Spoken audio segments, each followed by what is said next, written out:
자, 시작을 할까요? 뭐 지금까지 배운 겁니다. 예, 벌써 우리가 이틀밖에 안 배웠지만 이만큼은 할 수 있습니다. 그 NCL을 이용해서 XY 그래프를 그릴 수 있습니다.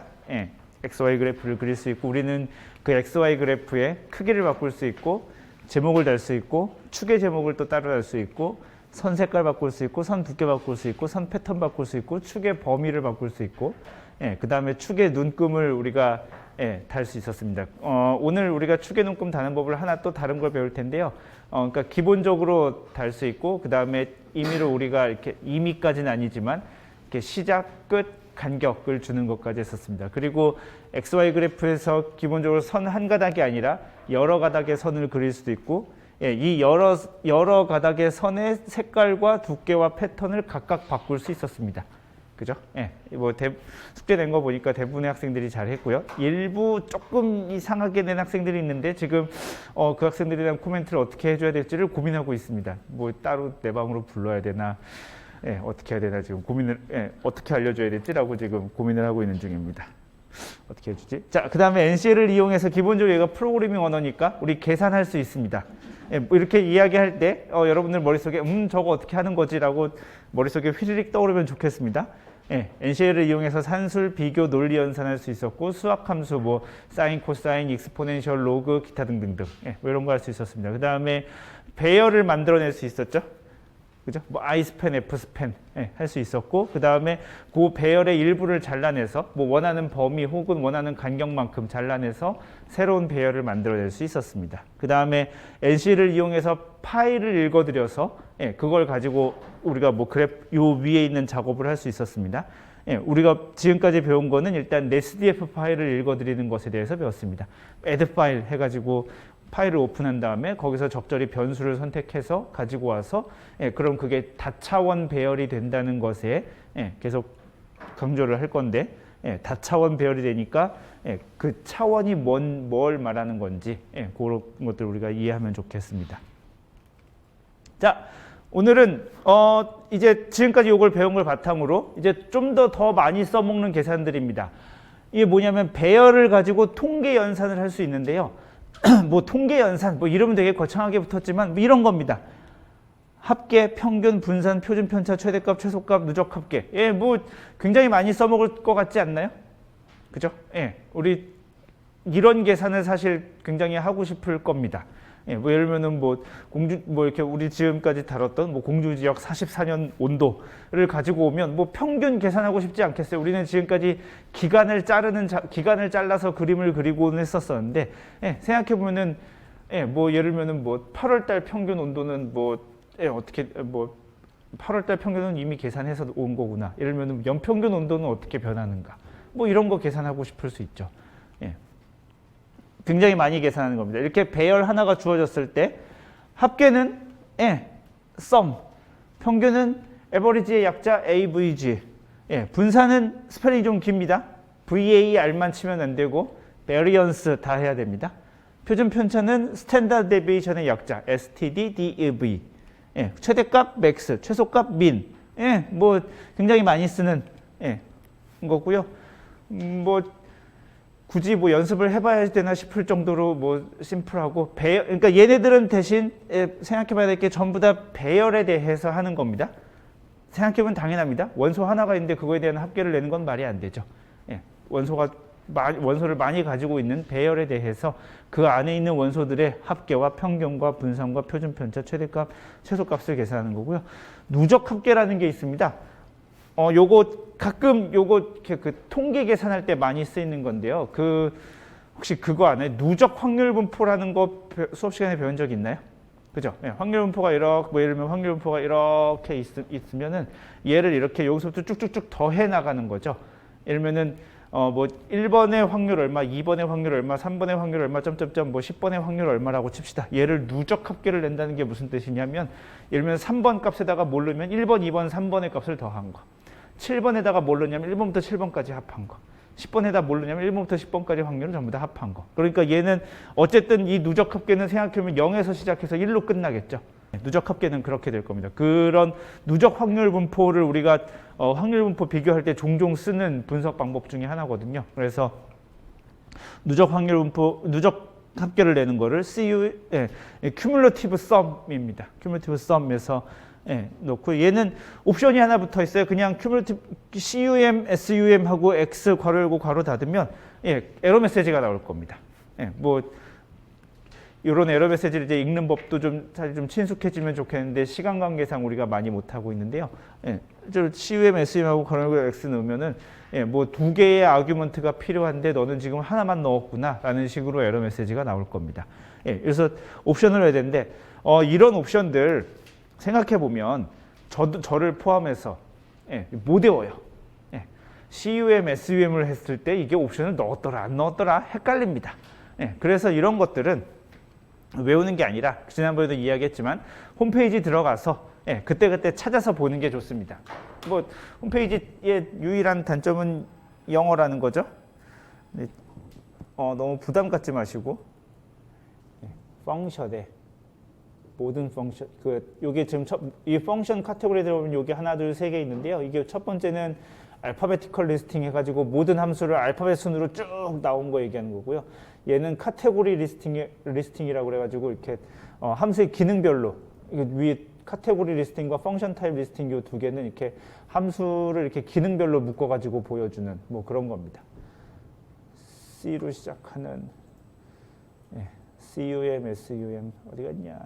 cum, sum 들어가면 여기 보면은 이 함수가 뭐 하는 거냐면 calculate the cumulative sum 누적 합계를 계산하는 함수야 라고 하고 여기 지금 보면은 입력으로 받는 게 x 하고 opt 옵션을 받도록 되어 있습니다. 옵션은 인테저고 정수인데 이 옵션이 0부터 2까지 0, 1, 2를 쓰게 돼 있고 이거는 지금 옵션은 뭐에 대한 옵션이냐면은 뭐 fill value라는 거를 어떻게 처리하느냐에 대한 옵션이라고 합니다.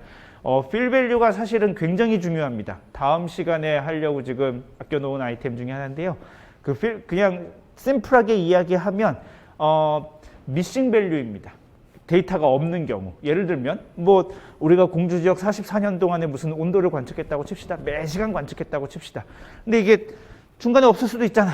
뭐 전쟁이 났을 때도 없을 거고 뭐 천재지변이 일어나도 없었을 거고 중간중간에 없는 자료들이 있을 수 있단 말이죠. 이런 것들을 우리가 뭐라고 부르냐면은 missing value라고 합니다. 빠진 값들. 그리고 NCL에서는 그 missing value에다가 이름을 붙였는데 뭐라고 붙였냐면은 fill value라고 붙여 있습니다. 여기 보면은 언더바 그 다음에 fill value의 F 대문자, V 대문자 이 대소문자를 가리거든요. 이렇게 붙여놔가지고 비어있는 그런 값이 없을 때에는 내가 거기다가 무엇을 채워놓을 것인가를 뜻합니다. 예를 들면 이 배열에는 fill value가 마이너스 999야 라고 한다면 데이터를 쭉 보다가 마이너스 999가 나오는데 마이너스 999가 나오면 거기는 실제로 데이터가 없다는 뜻입니다. 마이너스 999는 진짜 데이터가 아닌 거예요. 그런 걸 우리가 fill value라고 부릅니다. 그러면 요 cum 썸을 계산할 때부터 사실 딴 것도 마찬가지였겠지만 얘네들도 사실 다 마찬가지긴 한데 요 최대값 최소값 빼고 나머지 요 네 개는 다 걸리긴 하는데 저런 fill value를 만나면 우리는 값을 어떻게 처리해야 되는가에 대한 문제가 있을 수 있죠. 중간에 마이너스 999가 있으면 우리는 이 계산을 어떻게 해야 되는가라고 할 수 있습니다. 얘는 그것에 대한 옵션을 준 거고요. 나중에 읽어보면 됩니다. 뭐 fill value를 만나면 현재 요소를 그리고 모든 나머지 요소들을 다 fill value로 처리한다. 예를 들면은 쭉쭉쭉 계산하다가 여기가 fill value가 나왔어. 여기 값이 missing이야. 그러면은 그것부터 시작하는 모든 누적 합은 다 실제로 데이터가 없는 걸로 간주하겠다. 한번 fill value를 만나면 그 다음부터는 다 데이터가 missing이다. 뭐 이렇게 할 수도 있고 fill value를 만나면 set element 그 현재 요소를 fill value로 처리하고 나머지 합을 계속 계산하도록 한다. 여기가 fill value면 여기도 fill value야. 그 다음부터는 계산을 다 잘 할 거야. 뭐 이런 거고 fill value를 numeric 제로로 처리한다. fill value를 만나면 여기는 여기가 값이 제로라고 처리하고 누적 합을 계산하도록 한다. 뭐 여러 가지 옵션이 있을 수 있습니다. 그래서 다시 한번 강조하지만 수업 시간에 이런 것을 디테일하게 하는 게 별로 의미가 없습니다. 문 닫고 나가면 까먹거든요. 저도 기억하지 못하는 거고. 그래서 이런 것들은 이렇게 예, 런을 하다 보면 에러가 나올 것이고, 예, 처음에 옵션을 안 주면 당연히 에러가 나올 겁니다. 예, 그때 예, 뭐라고 하면서 예, 뭐 이렇게 영어로 이렇게 하면은 한번 보여줄까요? 뭐 말 나온 김에 합시다. 뭐 NCL 해서 x는 13579 예, 하고 프린트 cum sum x 예, cum sum을 계산해라. 근데 옵션을 내가 모르고 안 줬어요. 준지 까먹었어. 이렇게 하면 이런 에러 메시지가 나옵니다. 여기 나오면은 펑션 cum sum은 예, cum sum이라는 함수는 expect 기대합니다. 두 개의 아규먼트를 그러니까 두 개의 입력값으로 두 개를 받아야 됩니다. 근데 got one 한 개밖에 안 들어왔습니다. 예, 라는 에러 메시지가 나오는 거죠. 그러면은 이제 이 에러 메시지를 보고 예, 찾아가야 됩니다. NCL 홈페이지에 들어가서 이게 뭐라는 거야? 왜 cum 썸을 계산하는데 두 개가 왜 필요하지? 그리고 들어가서 보면은 아 얘는 옵션을 넣어줘야 되는군 이렇게 해석하면 됩니다. 예, 결과는 당연히 숫자입니다. 배열 하나를 집어넣으면 얘는 모조리 다 숫자가 나올 겁니다. 합 계산하고 평균, 분산, 표준 편차, 최대값, 최소값 당연히. 그리고 우리는 이게 무슨 값이 나올지 뭐 알고 있습니다. 평균 합계는 25 나올 거고 평균 5 나올 거고 아 분산은 암산이 안 되는구나. 최대값은 9 나오고 최소값은 1 나오고 뭐 그리고 예, 다 숫자가 나오는데 누적 합계를 계산하는 것만 배열이 나오겠죠. 누적 합계는 얘랑 크기가 같겠죠. 13579를 넣었을 때 누적 합계가 그래서 얼마냐면은 첫 번째는 1이고 그 다음에는 4, 그 다음엔 9, 그 다음엔 16, 그 다음엔 25가 출력되는 게. 그래서 원래랑 같은 cum sum은 원래랑 같은 크기의 배열이 나올 것이고 그거 빼고 나머지는 다 숫자가 나올 겁니다. 네, 뭐 별거 아닙니다. 자, 차원이 여러 개로 늘어나도 사실은 차원이 2차원, 3차원, 4차원으로 늘어났다고 칩시다. 배열이. 예를 들면 우리가 지금까지 다뤘던 뭐 온도 자료라든지 온도는 4차원 함수였었죠. 시간, 고도, 그다음에 위도, 경도에 대한 함수였었는데 자, 다차원 배열에다가 사실 아까 요 연산을 집어넣어도 아무런 문제가 없습니다. 다차원 배열에 넣어도 예, 잘 계산합니다. 그리고 그 모든 원소의 합, 뭐 평균, 표준 편차, 분산, 최대값, 최소값 알아서 출력해 줄 겁니다. 그리고 숫자가 나올 겁니다. 그런데 이 계산은 뭐냐면 앞에다가 dim 언더바를 지금 다 붙였어요. 하나, 둘, 셋, 넷, 다섯, 여섯. 예, 중앙값은 앞에서 안 했었는데 없거든. 누적합계 해가지고 앞에다가 dim 언더바를 해서 이렇게 붙였는데 자 이렇게 하면 뭘 하냐면 요 마지막 차원을 따라서 이 계산을 해요. 이게 도대체 무슨 말이야? 라고 한다면 자 4차원 배열이라 하면 우리가 다시 한번 생각해 보면 4차원 배열의 뜻이 뭐였었냐면은 어떤 값을 특정하기 위해서 4개의 원소가 필요하다고 했었죠. 그죠? 예, 에어에 뭐 몇 컴마 요 4개의 원소를 4개의 좌표를 특정해야 예, 우리가 온도가 몇 도라고 할 수 있었습니다. 그러니까 시간이 언제고 고도가 어느 고도에서 위도는 몇 도고 경도가 몇 도일 때 온도가 얼마야 라고 특정할 수 있다고 했습니다. 자, 그런데 요 dim sum x는 어떻게 지금 작동을 하는 거냐면 예를 들어서 시간을 정했어.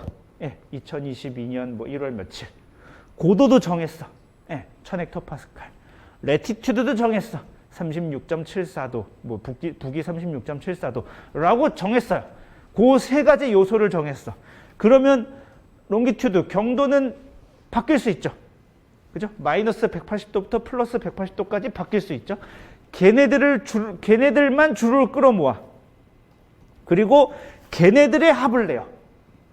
전체 원소의 합을 다 내는 게 아니라 타임, 레벨, 레티튜드 앞에 세 개는 딱 정해놓고 마지막 좌표에 대해서만 고정하지 않아. 그리고 마지막 좌표는 쭉 바꿔. 마이너스 180, 여기 롱기튜드니까 여기는 0도부터 360도구나. 0도부터 360도까지 주르륵 한 바퀴를 돌면서 얘네들만 원소를 끄집어내서 합계를 계산합니다. 그러면 합이 원소가 하나 딱 나오겠죠. 근데 그러면 타임, 레벨, 레티튜드는 내가 바꿀 수 있잖아. 그죠? 언제? 그 다음에 레벨 어느 고도에서 레티튜드 또 바꿀 수 있죠. 그러면은 그 바꾼 상태에서 롱기튜드 또 한 바퀴 뚝쭉 돌아가면서 저 합을 계산해요. 이런 식의 계산을 하는 겁니다. 마지막 차원에 대해서만 통계 연산을 해요. 전체 다 하는 게 아니라 마지막 차원에 대해서만 통계 연산을 합니다. 자, 그러면 나오는 결과는 어떻게 나올까요? 어떻게 결과가 나와야 되냐면 마지막 차원에 대해서만 합을 내면 요거는 요 세 개는 내가 바꿔줄 수 있는 거죠. 계속 바뀔 수 있는 거지. 시간이 언제고 레벨이 언제고 레티튜드가 언제야 라고 하면 값이 결정되는 거죠. 롱기튜드는 0도부터 360도까지 그때 요 타임 레벨 레티튜드를 딱 정해놓고 나면 롱기튜드는 0도부터 360도까지 한 바퀴 돌면서 합을 내면 되는 거죠. 그죠? 바뀌는 요소는 이번에는 타임 레벨 레티튜드 3개밖에 안 되는 거죠. 그죠? 롱기튜드는 그냥 한 바퀴 돌면서 쭉 합을 낼 거니까 롱기튜드에 대한 것은 결정이 안 되는 거죠.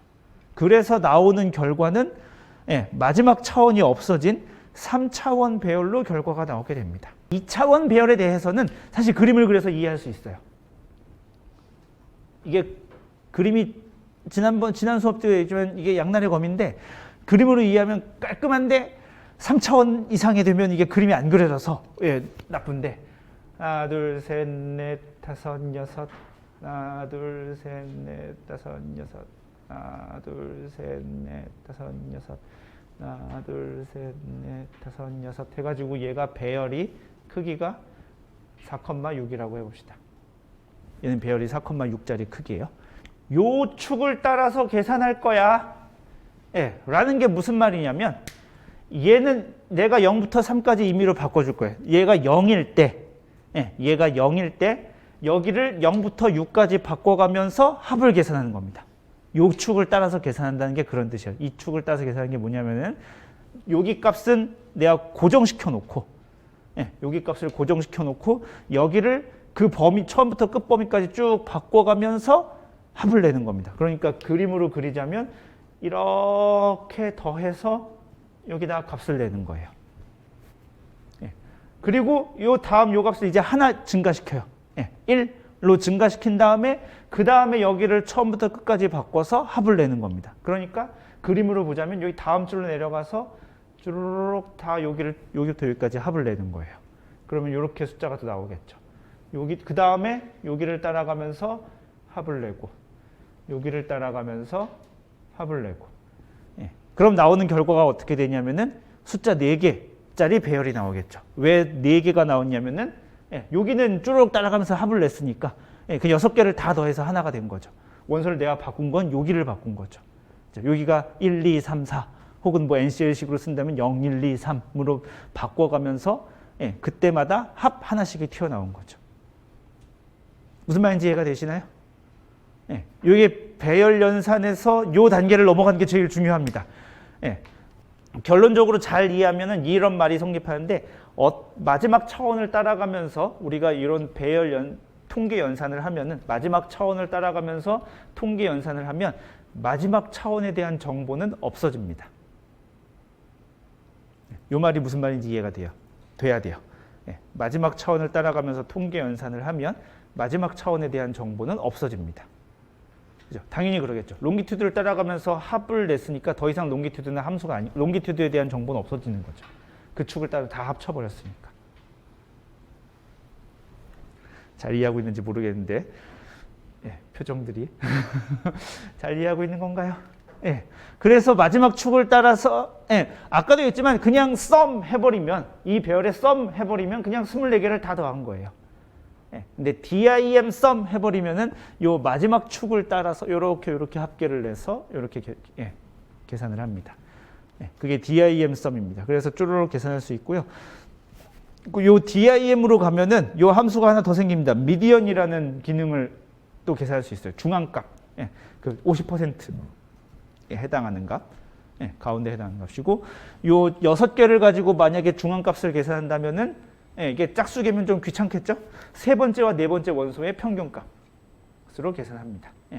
짝수개면은 이렇게 반이 정확하게 나올 테니까 여기 가운데는 없죠. 그러니까 반 여기 요쪽 더해서 평균 낸 거하고 홀수개는 그냥 딱 가운데 값으로 계산하는 게 요 중앙값입니다. 굉장히 많이 계산하는 겁니다. 의외로 굉장히 많이 계산합니다. 이거는 이제 NCL 이야기는 아니고 과학 연구를 할 때 하는 이야기인데요. 뭐 사실 다른 것도 마찬가지긴 합니다. 좀 더 다가오는 예제로 한다면 우리나라 사람들의 예를 들면 평균 연봉을 계산한다고 해볼까요? 다 모아서 평균 연봉을 계산한다 칩시다. 그러면은 뭐 숫자가 얼마 나올 겁니다. 근데 그 평균은 진짜 우리나라 사람들의 평균을 잘 대변하는 것이냐 하면은 애매하죠. 그 뭐 이렇게 돈 잘 버시는 분들, 뭐 이재용 씨, 뭐 이런 분들 그런 수입들이 반영이 되면 이게 약간 왜곡되기 마련이죠. 예를 들면은 극단적으로 말해서 10명이 있는데 9명은 다 예를 들면은 수입이 1이라고 칩시다. 나머지 1명만 수입이 10이야. 그러면은 평균을 내면은 합을 내면 19니까, 그죠? 1이 9명 있고 10이 1명 있으니까 19니까 평균을 내면 2네요. 그죠? 그 2에 가까우면 1.9네요. 근데 1.9는 아무도 못 받고 있죠. 이 평균보다 적게 받는 사람이 9명이야. 그러면 뭔가 이상하죠. 그래서 이런 통계 처리들을 할 때에 평균보다 어쩌면 더 의미 있는 값이 중앙값입니다. 그래서 여러분들도 나중에 무언가 과학적인 계산을 할 때 평균값이 의미가 있을 때가 있습니다. 평균값은 언제 의미가 있냐면은 얘가 이렇게 분포가 그래서 적당히 좌우대칭이라고 여겨질 수 있을 때의 의미가 있습니다. 분포가 이렇게 됐을 때지. 근데 어느 한쪽으로 이렇게 꼬리가 길다거나 기울어졌다거나 이렇다고 생각하면은 평균보다 더 의미 있는 것 중에 하나가 중앙값이 됩니다. 뭐 그렇고요. 그래서 계산 방식은 마지막 차원을 따라서 하게 돼 있고, 계산 결과는 그래서 마지막 차원에 대한 정보가 없어지고 타임, 레벨, 레티튜드에 대한 정보만 살아있는 3차원 배열이 되겠습니다. 이해가 되시나요? 이게 무슨 말인지? 요 허들을 잘 넘어야 됩니다. 요 허들을 잘 넘어야 다음 슬라이드가 이해가 됩니다. 얘가 이해가 안 되면 다음 슬라이드는 이해가 안 돼요. 나오는 요렇게 계산하면 결과는 배열입니다. 근데 요게 만약에 x가 요렇게 생긴 배열이 여기 들어갔다면 나오는 결과는 3차원 배열이 나오겠죠.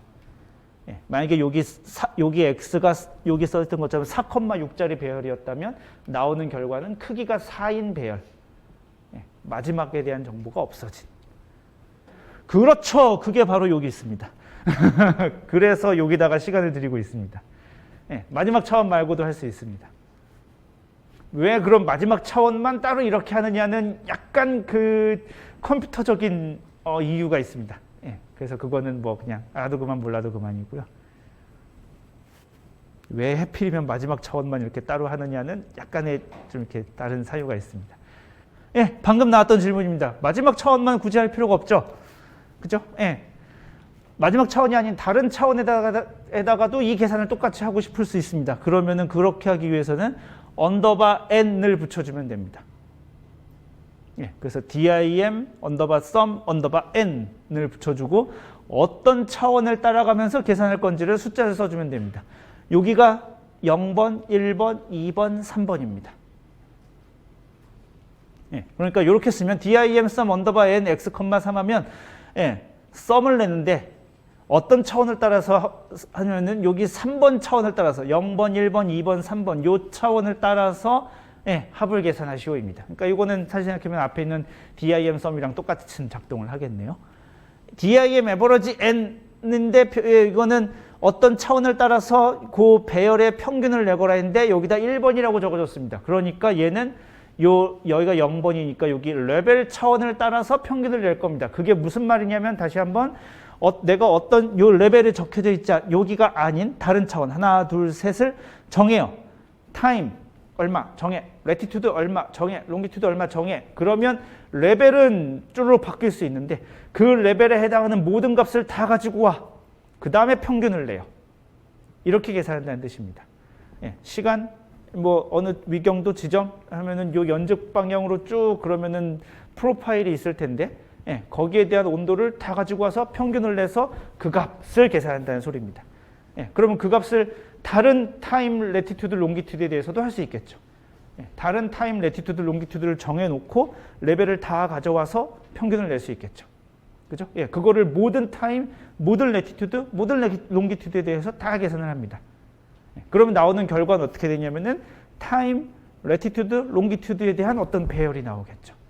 주어진 타임, 주어진 레티튜드, 주어진 롱기튜드에 대한 어떤 배열 결과가 나올 겁니다. 그러니까 결과적으로 어떻게 됐냐면은 레벨에 대한 정보가 사라지게 되는 거죠. 어느 레벨에서의 값이야라고 말할 수 없는 거죠. 왜냐하면 모든 레벨에서 평균을 냈으니까. 그죠? 모든 레벨에서 합을 냈으니까. 그 모든 레벨 고도 중에서 최대값을 끄집어냈으니까. 예, 더 이상 레벨에 대한 정보는 없어지는 거죠. 그죠? 예, 모든 레벨을 갖고 와서 다 합을 냈는데 그게 어느 레벨의 값이야 라고 말할 수 없죠. 그렇게 됩니다. 그래서 아까 나왔던 요 슬라이드, 제가 일부러 위치도 그래서 맞췄는데 여기랑 잘 보면 바뀐 게 하나도 없습니다. 요 모든 함수들에다가 예, 뒤에다가 언더바 n을 붙이면 예, 계산을 하게 됩니다.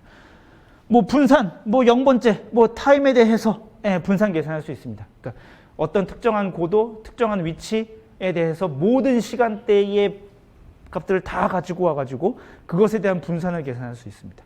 예, 꽤나 잘 유용하게 쓰일 것 같지 않나요? 예, 시간에 따른 분산이 얼마인가? 예, 얼마나 이렇게 얘가 변동폭이 있었는가? 시간에 따라서 계산할 수 있을 겁니다. 예, 요런 것도 가능합니다. 뒤에다가 숫자뿐 아니라 이렇게 여러 개의 숫자를 하나의 배열로 묶어서 정해줄 수도 있어요. 이렇게 되냐면 이건 뭐냐면은 2번, 3번 축을 따라서 이 계산을 한다는 소리입니다.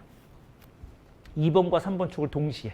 그러니까 이거는 말로 풀면 어떻게 되냐면은 어떤 특정한, 여기가 0번, 1번, 2번, 3번이니까 어떤 특정한 타임, 특정한 고도를 정해요. 예를 들면 2022년 1월 8일, 예, 뭐 850헥토파스칼이라고 정했어요. 그러면은 그때의 지구상의 850헥토파스칼의 모든 온도를 다 끄집어와 걔네의 표준 편차를 잽니다. 잴 수 있지. 예. 어쨌든 데이터가 뭐 몇 개든 어쨌든 표준 편차를 계산할 수는 있을 거 아니야. 뭐 10,000개가 됐든 뭐 100, 여기는 지금 우리가 쓰는 자료를 계산한다면 140 가로축으로 144 이쪽으로 72개쯤 되니까 뭐 144 곱하기 72개 얼마니? 한 10,000개쯤 되겠네. 예. 10,000개 데이터를 가지고 와서 표준 편차를 계산할 수 있지. 그죠? 이거를 다른 시간, 다른 고도에 대해서 할 수 있죠. 예. 2022년 1월에 뭐 500헥토파스칼에 대해서도 할 수 있죠. 예, 그러면은 특정 시간, 특정 고도에 대해서 값 하나가 나오죠. 표준 편차라는. 그죠? 예, 이렇게 계산할 수 있습니다. 최대값을 계산, 뭐 나머지 다 똑같습니다. 뭐 0,3 이렇게 얘가 둘이 연속되어야 할 필요도 없어요. 그냥 두 개가 떨어져 있는 숫자여도 상관없습니다. 0,3 넣으면은 타임과 롱기튜드를 따라서 계산한다는 소리니까 특정 레벨, 특정 레티튜드를 정해놓고 얘네들을 몽땅 다 끄집어 온 다음에 걔네들에 대해서 뭐 최소값을 계산하고 예, 이렇게 가능합니다. 두 개뿐 아니라 세 개도 됩니다. 1, 2,3 예, 이렇게 쓰면 이거는 레벨 레티튜드 롱기튜드를 바꿀 거니까 타임을 특정한 타임 2022년 뭐 1980년 3월이라고 정해놓고 1980년 3월의 모든 자료를 다 가지고 와서 걔의 중앙값을 보는 거죠. 그죠? 그래서 그럼 주르륵 쓰면 어떻게 되냐면은 시간에 대한 정보만 살아남겠죠. 0번에 대한 정보는 살아남겠죠. 1980년 3월의 모든 데이터의 중앙값. 그 다음 1980년 4월의 모든 데이터의 중앙값. 뭐 1980년 5월의 모든 데이터의 중앙값. 그런 식으로 할 테니까 시간에 대한 정보만 살아남아 있겠죠. 레벨, 레티튜드, 롱기튜드에 대한 정보는 없어져 있을 겁니다. 네. 이런 거 가능해요. x에 땡, 0, 땡, 탱 이러면은 이게 지난번에 말했지만 이거는 새로 배열의 일부를 잘라내는 방법이잖아요. 이게 지난 시간에 배웠던 겁니다. 예, 배열의 일부를 잘라내는 거예요. 그러니까 얘는 레벨이 0인 요 4차원 배열 중에서 레벨이 0인 자료들만 쏙 가지고 오는 겁니다. 그러니까 1000헥토파스칼의 모든 자료를만 가지고 와서 거기서 0번째 인덱스를 따라서 맥스 값을, 최대값을 계산하도록. 그러니까 시간축을 따라서 어떤 특정한 지점에, 그러니까 얘는 계산하면 어떻게 되냐면 어떤 특정한 지점에 1000헥토파스칼에 모든 시간대를 가지고 와서 거기에서의 최대값을 끄집어내는 거죠. 그 다른 지점에서도 계산하는 거네요. 그렇죠? 이렇게 계산할 수 있습니다. 이게 제일 중요해요. 지금 요 배운 게 여러분들이 NCL을 배울 때 다시 한번 말하지만 제가 지난 시간에도 사실 지난 시간에도 얘기했었는데 리소스 배우는 거 리소스는 외울 게 많아서 문제지 실제로 그리고 외우지 않는다고 이야기했었죠. 뭐가 기억해야 될 게 되게 많은 것 같지만 실제로 외우지 않습니다. 다시 한번 얘기하지만 어딘가에 여러분 잘 저장해 놓으시면 돼요. 샘플 코드를 잘 저장해 놓고 거기서 그때그때 가져다가 쓰면 됩니다. 지금 연습해서 쓰는 거에다가 이렇게 NCL 파일에서 어디다가 이렇게 여러분들 홈 디렉토리에다 저장해 놓은 다음에 나중에 그거를 가지고 와서 쓰면 됩니다. 하나도 불편하지 않아요. 주석만 잘 달았는데 이게 뭐 하는 옵션이었더라. 요거만 잘 메모해 놓으면은 그다음에 갖다 쓰면 됩니다. 문제는 아까도 얘기했지만 여러분들이 앞으로 맞닥뜨릴 모든 일은 뭐냐면 다차원 배열, 지금처럼 4차원 배열을 가져다가 그림을 그릴 수 있는 형태로 가공을 해야 돼요. 4차원은 그림이 안 그려지거든. 그러니까 1차원의 형태로 만들든가, 우리가 오늘 아주 잠깐 배우겠지만 2차원 그래프도 오늘이었나 내일이었나 뭐 할 건데, 예, 4차원 배열을 가지고 1차원 혹은 2차원을 만들 거예요. 근데 언제까지 그냥 우리 지난 시간에 잠깐 배웠지만 공주 지역 하면 특정한 어떤 점 하나를 끄집어내서 1차원으로 만들었지만 언제까지 그러겠어. 예, 지금 이렇게 하면 아까 봤지만 요 4차원 배열을 여기로 계산하면 중앙값 이렇게 계산을 하면은 아주 나이스한 1차원 배열이 만들어지네요. 그죠? 예. 어떤 특정한 지점에 전주구 자료를 다 가지고 와가지고 거기에 중앙값을 계산하니까. 예, 이런 식으로도 우리가 차원의 정보를 줄여나가면서 4차원 배열을 우리가 눈에 보이는 1차원 혹은 2차원 배열로 만들어내는 겁니다. 이게 사실은 NCL이건 뭐건 간에 우리가 이 과목이 뭐 자료, 기상 자료 가시화, 기상기후 자료 가시화라고 되는데, 가시화는 사실 앞에 했던 그 옵션을 잘 배우면 됩니다. 기상기후 자료를 잘 다루려면 요 계산을 잘해야 되는 거예요. 이렇게 다차원 배열을 가지고 의미 있는 1차원 혹은 2차원 배열을 만들어내는 것. 그게 키포인트입니다. 정보가 되게 많아. 그 속된 말로 빅데이터야. 이게 근데 그 사람들이 말하는 빅데이터랑은 조금 다릅니다. 우리가 다루는 빅데이터는 굉장히 정형화되어 있는, 딱 이렇게 가로 세로 높이 딱 잘라져 있는 이런 사실 빅데이터는 흔치 않아요. 아무튼 우리는 되게 정형화된 아주 잘 정리된 데이터를 가지고 있어요. 그래서 그 중에서 의미 있는 자료들을 만들어내는 건데, 그 의미 있는 자료를 만들어내는 게 결국 뭔 소리냐면은 뭐 이런 통계 연산들을 통해서 1차원 혹은 2차원 배열을 만들어내는 겁니다. 그래서 요걸 잘 익히는 게 중요해요. 그래서 이렇게 하면은 계산 방식은 지정한 차원을 따라서고, 계산 결과는 CUM 썸 말고 나머지 거는 n개를 지정했다고 하면은 4-n 차원 배열이 되겠죠. 여기서 만약에 내가 2개를 지정했으면 요 2개 빼고 2차원 배열이 만들어질 겁니다. 여기서 3개를 지정했으면 요 하나, 둘, 3개에 대한 정보가 없어져서 1차원 배열이 만들어질 겁니다. 타임에 대한. 이해가 되시나요? 늘 얘기하지만 제가 NCL을 가르칠 때 여기가 제일 고비예요. 이게 잘 안 돼. 계산하다 보면 여기가 막 여러분들 나중에 뭐가 안 돼요 그러고 제가 가서 보면 이 계산이 엉망이에요. 그래프 그리는 건 사실 별거 아닙니다. 자, 배열에 대한 작업 몇 개를 조금 추가로, 우리가 지난번에 뭐 I스팬, F스팬 배웠는데 거기다가 추가로 조금 더 해보겠습니다. 새로운 아무것도 없는 이라기보다는 그냥 임의의 배열을 하나 그냥 적당한 크기로 만들어낼 수 있습니다. 얘를 그 명령어는 new입니다. new가 그냥 새로운 배열을 만들어내는 겁니다. 사실은 숫자도 만들어낼 수 그냥 배열이 아닌 그냥 어떤 숫자도 가능은 하지만 그래야 될 의미가 별로 없습니다. 얘는. 아무튼 그래서 여기 배열 이름은 new라는 함수 안에다가 배열의 크기와 자료 형태를 적어줍니다. 이런 식으로 씁니다. x는 새로운 배열을 하나 만들어라. 20,30이라고 하면서 차원 배열일 때도 이게 굳이 가로 세로를 안 해주는 게 좋습니다. 그냥 첫 번째 디멘전을 따라서 0번 디멘전을 따라서는 20개의 원소, 1번 디멘전을 따라서 30개의 원소를 저장할 수 있는 2차원 배열을 하나 만듭니다. 거기 안에다가는 플롯, 실수형 자료를 넣을 겁니다. 이렇게 우리가 배열을 하나 만들어낼 수 있고요. 그 다음에 이 만들어진 배열을 모양을 바꿀 수 있습니다.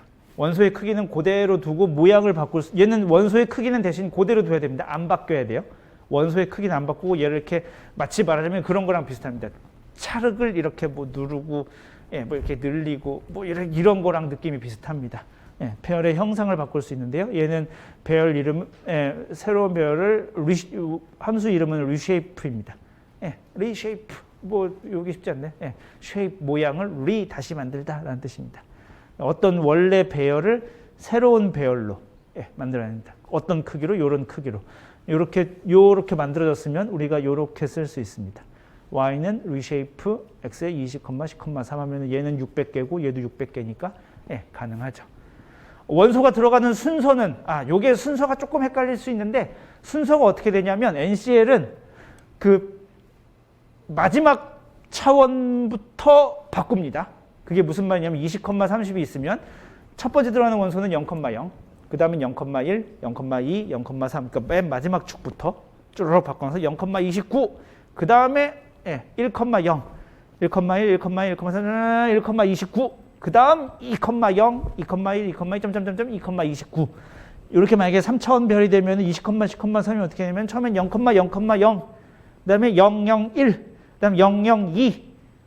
세 개면은 001, 00, 00이 다 바뀌었죠? 그 다음엔 010, 011, 012. 그 다음 020, 021, 022 이런 식으로 쭉쭉쭉 바뀌어 나가는 순서대로 합니다. 그러니까 얘랑 그런 식으로 매칭을 시키면 됩니다. 얘도 순서대로 주르륵 쓰면은 0,0부터 19,29까지 600개가 있을 거고 얘도 순서대로 쓰면 000부터 19,9,2까지 쭉 600개가 있을 건데 그게 그렇게 끝에서부터 바꾼 순서대로 이렇게 1대1 매칭된다는 뜻입니다. 리쉐이프 기능. 오늘 얘를 어떻게 쓰는지를 보여드릴 겁니다. 그리고 배열의 크기 알아내는 거 굉장히 많이 쓰는 것 중에 하나입니다. DIM 사이즈입니다. 뒤에다가 S 붙여가지고 DIM 사이즈가 아니라 DIM 사이즈. 사이즈 뒤에다가 S 붙여있는 배열 집어넣으면 나오는 변수명 이렇게 되는데 얘는 X가 1차원일 때와 다차원일 때의 결과가 다릅니다. 이게 뭔 소리냐면 X가 1차원이면 그냥 심플하게 나오는 건 숫자입니다. 그죠? 뭐 300개짜리 원소 그러면은 300 하면 됩니다. 그런데 X가 만약에 다차원이면 20,30이면 이야기가 달라집니다. 20,30이면은 그러니까 요 X라는 배열을 여기다가 집어넣고 프린트 A 해보면 요 A의 결과는 20,30이라고 나옵니다. 0차원, 그러니까 첫 번째 차원으로는 20개, 두 번째 차원은 30개 넣을 수 있어 라는 식으로 그렇게 나옵니다. 그래서 1차원일 때와 다차원일 때의 결과가 다른데요. 자, 요 DIM 사이즈 굉장히 많이 씁니다. 왜 많이 쓰냐면요. 이게 여러분들 프로그래밍 습관하고 연관이 되어 있는데요. 가령 우리가 바로 지난 시간에 그 NCEP 자료를 가지고 시간에 대한 정보를 쭈르륵 끄집어냈었죠. 그때 우리는 그때 거기에 원소의 개수가 몇 개인지를 알았었죠. 그죠? 528개, 44년 곱하기 12 해가지고 12달 해가지고 528개라는 거 사실 알고 있었어요. 그래서 뭐 이렇게 그래프도 그리고 뭐 그럴 수 있었습니다. 자, 그런데 그냥 띡 받았고 NC 덤프 같은 거 안 해봤어. 뭐 프린트 A 뭐 이런 거 안 해봤습니다. 그러면은 했을 때 이게 528개인지 아닌지 알 수 있는 방법이 없죠. 그리고 이게 입력하는 파일이 그때그때 바뀔 수 있죠. 그죠? 언제는 44년짜리 가지고 올 수도 있고, 언제는 30년짜리 가지고 올 수도 있고, 언제는 뭐 20년짜리 가지고 올 수도 있고. 그렇죠? 그때마다 안에서 숫자를 바꿔줘야 되면 좋지 않은 프로그래밍입니다. 에러가 날 수도 있고. 그래서 들어오는 자료에 따라서 그때그때 얘가 알아서 몇 개인지를 판단해서 그거에 맞는 그림을 그리는 게 좋겠죠. 그렇기 때문에 그럴 때 굉장히 많이 씁니다. 그래서 프로그래밍 할 때 만약에 여러분들이 프로그램을 하다가 528라고 쓰는 거는 별로 좋지 않습니다. 그래서 528을 이걸 통해서 알아낸 다음에 이러면 나누기 12 하면은 44년 치곤 이렇게 알 수 있겠죠. 그렇게 하는 게 좋습니다. 그거에 대한 예제를 보여드릴 겁니다. 자, 요게 목표가 이겁니다. NCEP 자료를 가지고 공주 지역에 44년 동안 평균한 1000헥토파스칼의 월 평균 온도를 구하고 싶습니다. 무슨 말이냐면은 그럼 1979년 1월부터 2022년 1월까지가 있겠죠. 그 44개를 평균하면 공주 지역의 1월달 평균 온도가 나오겠죠. 1979년 2월부터 2022년 2월까지 얘를 44개를 쭈르륵 더해서 평균을 내면 얘는 2월달에 공주 지역의 2월달 평균 온도가 나오겠죠. 그죠? 그런 식으로 44년치 자료를 우리가 모아서 마치 말하자면 이게 뭐 이렇게 기후도 이렇게 그리는 거지 않겠어요? 이 지역의 월 평균 온도는 그래서 1월, 2월, 3월, 4월에서 12월 이렇게 해서 이렇게 분포를 그릴 수 있겠죠. 저만 그런가요? 저는 이렇게 어느 지역을 제가 방문해야 된다, 해외의 어느 지역을 방문해야 된다고 하면 어쩌면 제일 먼저 보는 것 중에 하나가 그겁니다. 이 동네가 원래 어떤 동네인가? 추운 동네인가 더운 동네인가. 그 다음에 이제 날씨 예보를 보죠. 그래서 내가 갈 때는 얘네가 지금 그런데 이제 날씨는 보통 아무리 길어야 한 열흘 전쯤부터 이제 의미 있는 정보들이 나오기 시작하니까 그 전에 저는 제일 먼저 항상 기후도를 보곤 합니다. 이 동네가 그래서 이 지역에 비가 많이 온 동네인가 아닌가 그런 거를 보고 합니다. 자, 그거를 구하고 싶어요. 공주 지역에 그래서 44년 동안 월 평균한 1000헥토파스칼 맨 하층에 월 평균 온도를 구하려고 합니다. 자, 어떻게 하면 될까요? 여러분들 머릿속에 있어. 자료는 있습니다. 우리가 지난 시간에 여기 두 줄 여기까지는 했었는데 글꼴이 내가 이게 원하는 글꼴이 아니어서 이게 지금 막 다음 줄 넘어갔구나. 아무튼 자, 머릿속에 떠올려 봅시다. 이걸 어떻게 해야 되나 떠올려 봅시다. 지난 시간에 우리가 했었죠. 에어를 가지고 왔습니다. 그래서 공주 1000헥토파스칼, 그러니까 모든 지역 하니까 타임에 땡땡 붙여놨었고, 1000헥토파스칼이니까 레벨에다가 0을 붙여놨었고, 그 다음에 공주 지역 해가지고 위도 경도를 지정했습니다. 그러면은 공주 지역에 528개의 자료가 나왔었죠. 그죠? 여기까지 되나요? 머릿속에 그려지나요? 공주 지역에 528개의 자료가 나왔어. 자, 그걸 가지고 월 평균 온도를 계산하고 싶어. 1월의 평균 온도를 계산하고 싶어. 그러면은 어떻게 머릿속으로 심플하게 계산하면 어떻게 되냐면은 0번, 12번, 24번, 36번, 48번 주르륵 해가지고 뭐 510 몇 번? 네, 예, 자료들을 주르륵 더해가지고 나누기 44 하겠죠. 그럼 그게 1월의 평균 온도겠네요. 그죠? 2월의 평균 온도는 1번, 13번, 25번 쭉쭉쭉 해가지고 예, 걔네들을 주르륵 더해서 나누기 몇 하면은 2월의 평균 온도가 나오겠네요. 똑같은 계산은 12번 해야 될 것 같죠? 그죠? 그리고 우리는 우리 지난 시간에 잘 배운 사람이면 이 정도를 이해할 수 있어요. 0번부터 12개 간격이라고? 그러면은 야, 우리 나 이거 지난 시간에 배웠는데 할 수 있어요. 그 지난 시간에 변수명이 TTGJ였었나요? TTGJ의 0번부터 12개 간격으로 가지고 오면 될 거 아니야. 이렇게 하면 되잖아. 그러면 이게 1월달 모든 1월달 온도를 다 가져오는 거죠. 그죠? 네. 얘네들의 평균 배웠잖아. AVG 하면 되잖아. 그럼 이게 1월달의 평균 온도죠. 2월달의 평균 온도는 어떻게 될까요? 2월달 맨 처음 시작이 0번에서 1번에서 시작하겠죠. 그죠? 그 다음 2월은 13번에 나오겠죠. 12달씩 되어 있으니까. 그 다음엔 25번에 나오겠죠. 그 다음은 37번에 나올 거란 말이에요. 그러면은 2월달의 평균 온도는 이렇게 하면 되는 거 아니야? 라고 할 수 있죠. 1땡땡부터 시작해서 12개 간격으로. 예, 종료는 그냥 끝날 때까지 하면 되니까. 얘네들의 평균 온도 AVG 하면 될 거 아니야. 그죠? 이렇게 하면 되겠지. 이 짓을 12번 하면 되잖아. 얘를 조금 더 팬시하게 봅시다. 얘를 조금 되게 스마트하게 하는 방법이에요. 어떻게 하냐면 첫 번째로 어떻게 하냐면 얘를 2차원 배열로 만들어요. 528개가 주르륵 있습니다. 이만큼 있어요. 여기가 지금 1월, 2월, 3월, 점점점, 12월 끝났고 다시 1월, 여기는 1979년일 거고, 그 다음에 여기는 1980년 1월이었겠죠. 쭉쭉쭉 뭐 12월이 또 끝날 것이고, 그 다음 1월에서 여긴 1981년 뭐 쭉쭉쭉 해가지고 여기 마지막 12에서 2022년 12월에 끝나는 이런 자료잖아요. 그죠? 그죠? 이 자료를 2차원 배열로 만듭니다. 어떻게 2차원 배열로 만드냐면 이렇게 만들어요. 1, 2, 3, 12 해서 여기가 1979년, 그 다음 1, 2, 3, 12, 여긴 1980년, 1, 2, 3, 점점점, 여긴 1981년, 점점점, 1, 2, 3, 12, 2022년. 네, 이런 2차원 배열을 만듭니다. 어떻게 만드냐면은 리쉐이프. 네, 리쉐이프로 만드는 거죠. 얘가 지금 528개짜리에 쭉 그냥 1차원 배열이었다면 얘를 어떻게 만드는 거냐면은 이쪽으로 44줄, 이쪽으로 12칸, 그러니까 44 곱하기 12짜리의 배열로 만드는 거죠. 그 다음에 우리는 평균 내는 게 어떤 평균을 내고 싶냐면은 요 1월 달을 다 모아서 평균 내고 싶잖아. 그죠? 요 2월 달을 주르륵 모아서 평균 내고 싶죠. 여기 3월 달을 주르륵 모아서 평균 내고 싶습니다. 그러면 요 축을 따라서 평균 내면 되겠죠. 그죠? 예, 이렇게 하면 됩니다.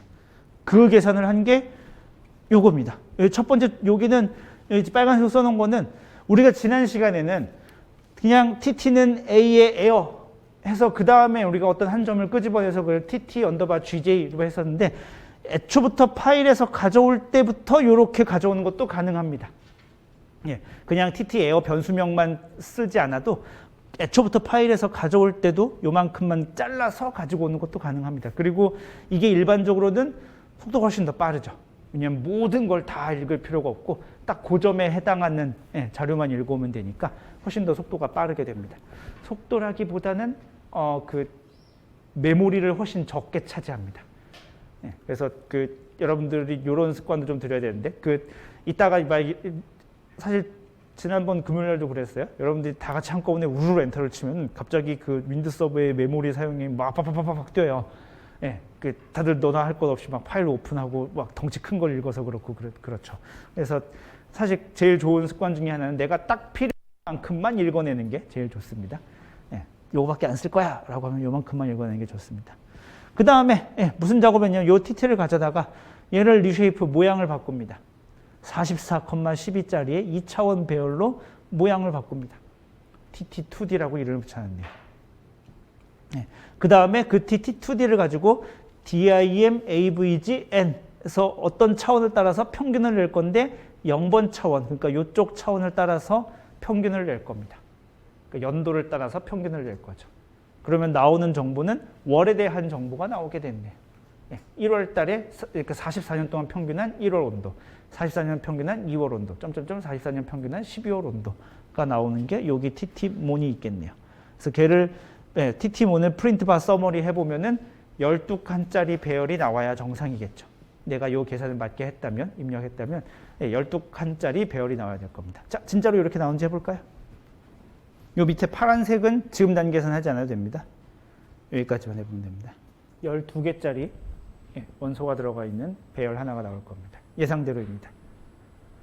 다시 한번 잘 생각해보면 어떤 특정한 레벨에 특정한 위치에 있는 모든 시간대에 대한 걸 다 가지고 왔으니까 528개짜리 배열이 나왔을 것이고 걔를 2차원 배열로 44,12 그러니까 12개를 끊고 그 다음 12개를 그 다음 줄에 놓고 또 그 다음 12개를 그 다음 줄에 놓고 또 그 다음 12개를 그 다음 줄에 놓고 이런 식으로 배열을 2차원 배열로 모양을 바꿨고 그 다음에 0번 축을 따라서 요 축을 따라서 주르륵 평균을 내는 그런 작업을 하니까 최종적으로 12개짜리 원소가 들어가 있는 배열 하나가 나오고 그럼 이게 우리가 목표했던 공주 지역의 월평균 온도가 되겠습니다. 그러니까 굉장히 심플하게 계산하지 않나요? 여러분들 포트란 이런 거 배웠던 거 생각해 보면 포트란으로 이걸 하려고 생각해 보면은 굉장히 귀찮습니다.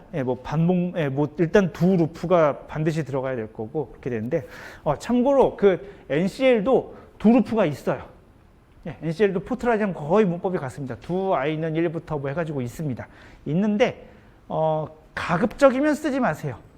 그거를 반드시 써야 돼.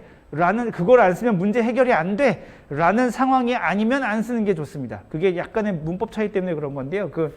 파이썬 할 때도 그랬었는데, 파이썬이랑 NC랑 똑같은데, 이걸 우리가 인터프리터 언어라고 그래요. 그게 뭐냐면은, 한 줄 읽어서 실행해. 그 다음 한 줄 읽어서 실행하고, 그 다음 한 줄 읽어서 실행하고, 그 다음 한 줄 읽어서 실행하고, 이런 방식을 우리가 인터프리터 언어라고 부릅니다. 언어들이 다 그런 거 아니야? 라고 할 수 있는데, 그렇지 않습니다. 포트란 같은 경우에는, 내가 소스 코드를 쭉 실행하면은 g포트란 어쩌고저쩌고 이렇게 만들어서 a.out이라는 파일이 나와야 되죠. 그죠? 실행하는 파일이 나와야 됩니다. 실행하는 파일이 나오는 게 그게 무슨 단계냐면 g포트란이라는 어떤 프로그램이, 별도의 프로그램이 여러분이 짠 코드를 읽어서 해석을 하는 거예요. 아, 얘가 이런 일을 하는 거군. 이라고 해석을 합니다. 그래서 실행 파일을 만들어요. 그래서 그걸 실행하게 만드는 걸 우리가 컴파일 방식이라고 합니다. 그렇게 되면 얘가 결정적으로 무슨 차이가 있냐면 반복문 같은 데서 굉장히 큰 차이가 있습니다. 반복문에서 여기부터 여기가 두고 여기가 엔드두라고 칩시다. 파이썬이나 NCL처럼 라인 바이 라인으로 읽어서 실행하는 건 여기서 읽었어. 실행해서 실행하고 엔드두를 만났네. 다시 올라가야지. 다시 실행하고 올라가서 또 두를 만나서 또 실행하고 이걸 계속 반복하게 합니다. 당연한 거 아니야? 라고 할 수 있는데 포트란처럼 이걸 컴파일 방식으로 하면 두부터 엔드두까지 얘가 이거를 몇 번 반복한다고? 라고 하고서는 그 반복에 최적화된 형태로 얘가 실행 코드를 만들어요. 이 똑같은 일을 44번 반복하게 만들어야지? 라고 합니다. 애초부터. 예, 그러니까 훨씬 계산이 빠르게 돼요. 그래서 포트란의 계산이 훨씬 빠릅니다. 예, 컴파일 방식의 언어가 훨씬 빨라요. 그래서 파이썬이나 NCL이나 이렇게 인터프리터 방식으로 되어 있는 거는 요 루프를 처리하는 게 훨씬 오래 걸립니다. 그래서 가능한 한 안 쓰는 게 맞습니다. 특히나 우리가 NCL처럼 이렇게 우리가 NCL로 할 게 뭐 앞으로 이렇게 뭐 기후 자료 뭐 이런 거 막 몇십 년치 다운받아서 계산하고 뭐 이런 거 할 텐데, 예, 잘못하면 엄청 오래 걸리는 거죠. 예, 그래서 가능한 한 두루프는 쓰지 않는 게 정답입니다. 지금 보면은 안 썼잖아요. 예, 안 쓰면 안 쓸 수, 여러분들이 머리를 막 써서 막 열심히 굴려서 안 쓸 수 있는 게 답입니다. 그런데 항상 이렇게 하다 보면 아이디어가 안 떠오르지. 와, 저걸 2차원 배열로 만든다고? 왜 이런 생각이 잘 안 떠오르죠? 그러면은 만들겠지. 뭐 아까처럼 예, 똑같은 코드를 12번 집어넣든가. 예, 여러분들이 짜는 이게 코드를 짜는 방식이에요. 맨 처음엔 똑같은 코드를 이렇게 12줄 짤 겁니다. 예, 그렇게 해서 일단 문제를 풀면 오케이. 근데 항상 얘기하지만 그 코드를 그대로 내버려 두지 마세요. 똑같은 일을 반복하는 코드는 반드시 마지막에 두루프로 바꿔야 됩니다. 처음에 어떻게 하는지 모를 때에만 그렇게 하는 거고, 똑같은 계산을 반복하는 코드가 프로그램 안에 있다. 반드시 두루프로 바꾸세요. 두루프로 바꿔서 실행이 됐어. 예, 오케이. 그 다음에는 항상 생각을 해야 됩니다. 이거를 두루프 없이 할 수 있는 방법이 있는가. 예, 지금처럼. NCL을 가지고 할 때는 특히나 그렇습니다. 포트란은 예, 두루프를 놓는 게 자연스럽습니다. 예, 그리고 걔를 두루프로 쓴다고 하더라도 속도에 저하가 없어요. 자연스러워요. 예, 그런데 NCL이나 파이썬은 그렇지 않습니다. 그러니까 거기 안에 있는 내장 함수들을 활용을 해가지고 예, 루프를 안 쓰도록 코딩을 바꾸는 게 그 다음 작업이 필요합니다. 이 베러1은 뭐냐면은 이거를 사실 아까도 얘기했지만 이게 44,10 이렇게 코드 안에 이렇게 하드 코드된 숫자가 들어가는 건 사실 별로 좋지 않습니다. 예, 그래서 얘를 프로그램 안에서 구할 수 있으면 그게 제일 좋습니다. 그래서 얘를 어떻게 하냐면 이렇게 바꿀 수 있어요. 요 위에다가 요 사이에다가 집어넣는 코드인데요. 예, n times는 dim size tt에서 tt의 사이즈를 구해라. tt는 현재 지금 시간에 대한 것만 정보를 가지고 왔는데, 예, 걔를 구해서 dim size 걔의 배열의 크기를 계산해 봐라. 예, 라고 하면 그래서 여기 n times라는 변수에 들어갈 거는 528이라는 숫자가 들어가겠죠. 1차원 배열의 크기를 구하라고 했으니까 528이 들어갈 겁니다. 예. 1년에 12달이니까 매 월마다 저장됐으니까 연수를 알고 싶다면 걔를 나누기 12 하면 연도수가 나오겠죠. 예. 여기 들어서 그래서 요 44는 그런 식으로 구하면 되겠죠.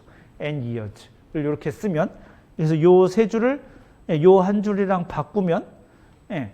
이게 44년치 자료가 들어오든 30년치 자료가 들어오든 28년치 자료가 들어오든 예, 에러 없이 계산해낼 수 있죠. 여기 반드시 44라는 숫자들, 여기 보면 44라는 숫자가 없으니까 예, 월평균 자료가 몇 년치 자료가 들어오더라도 우리는 얘를 해결할 수 있겠죠.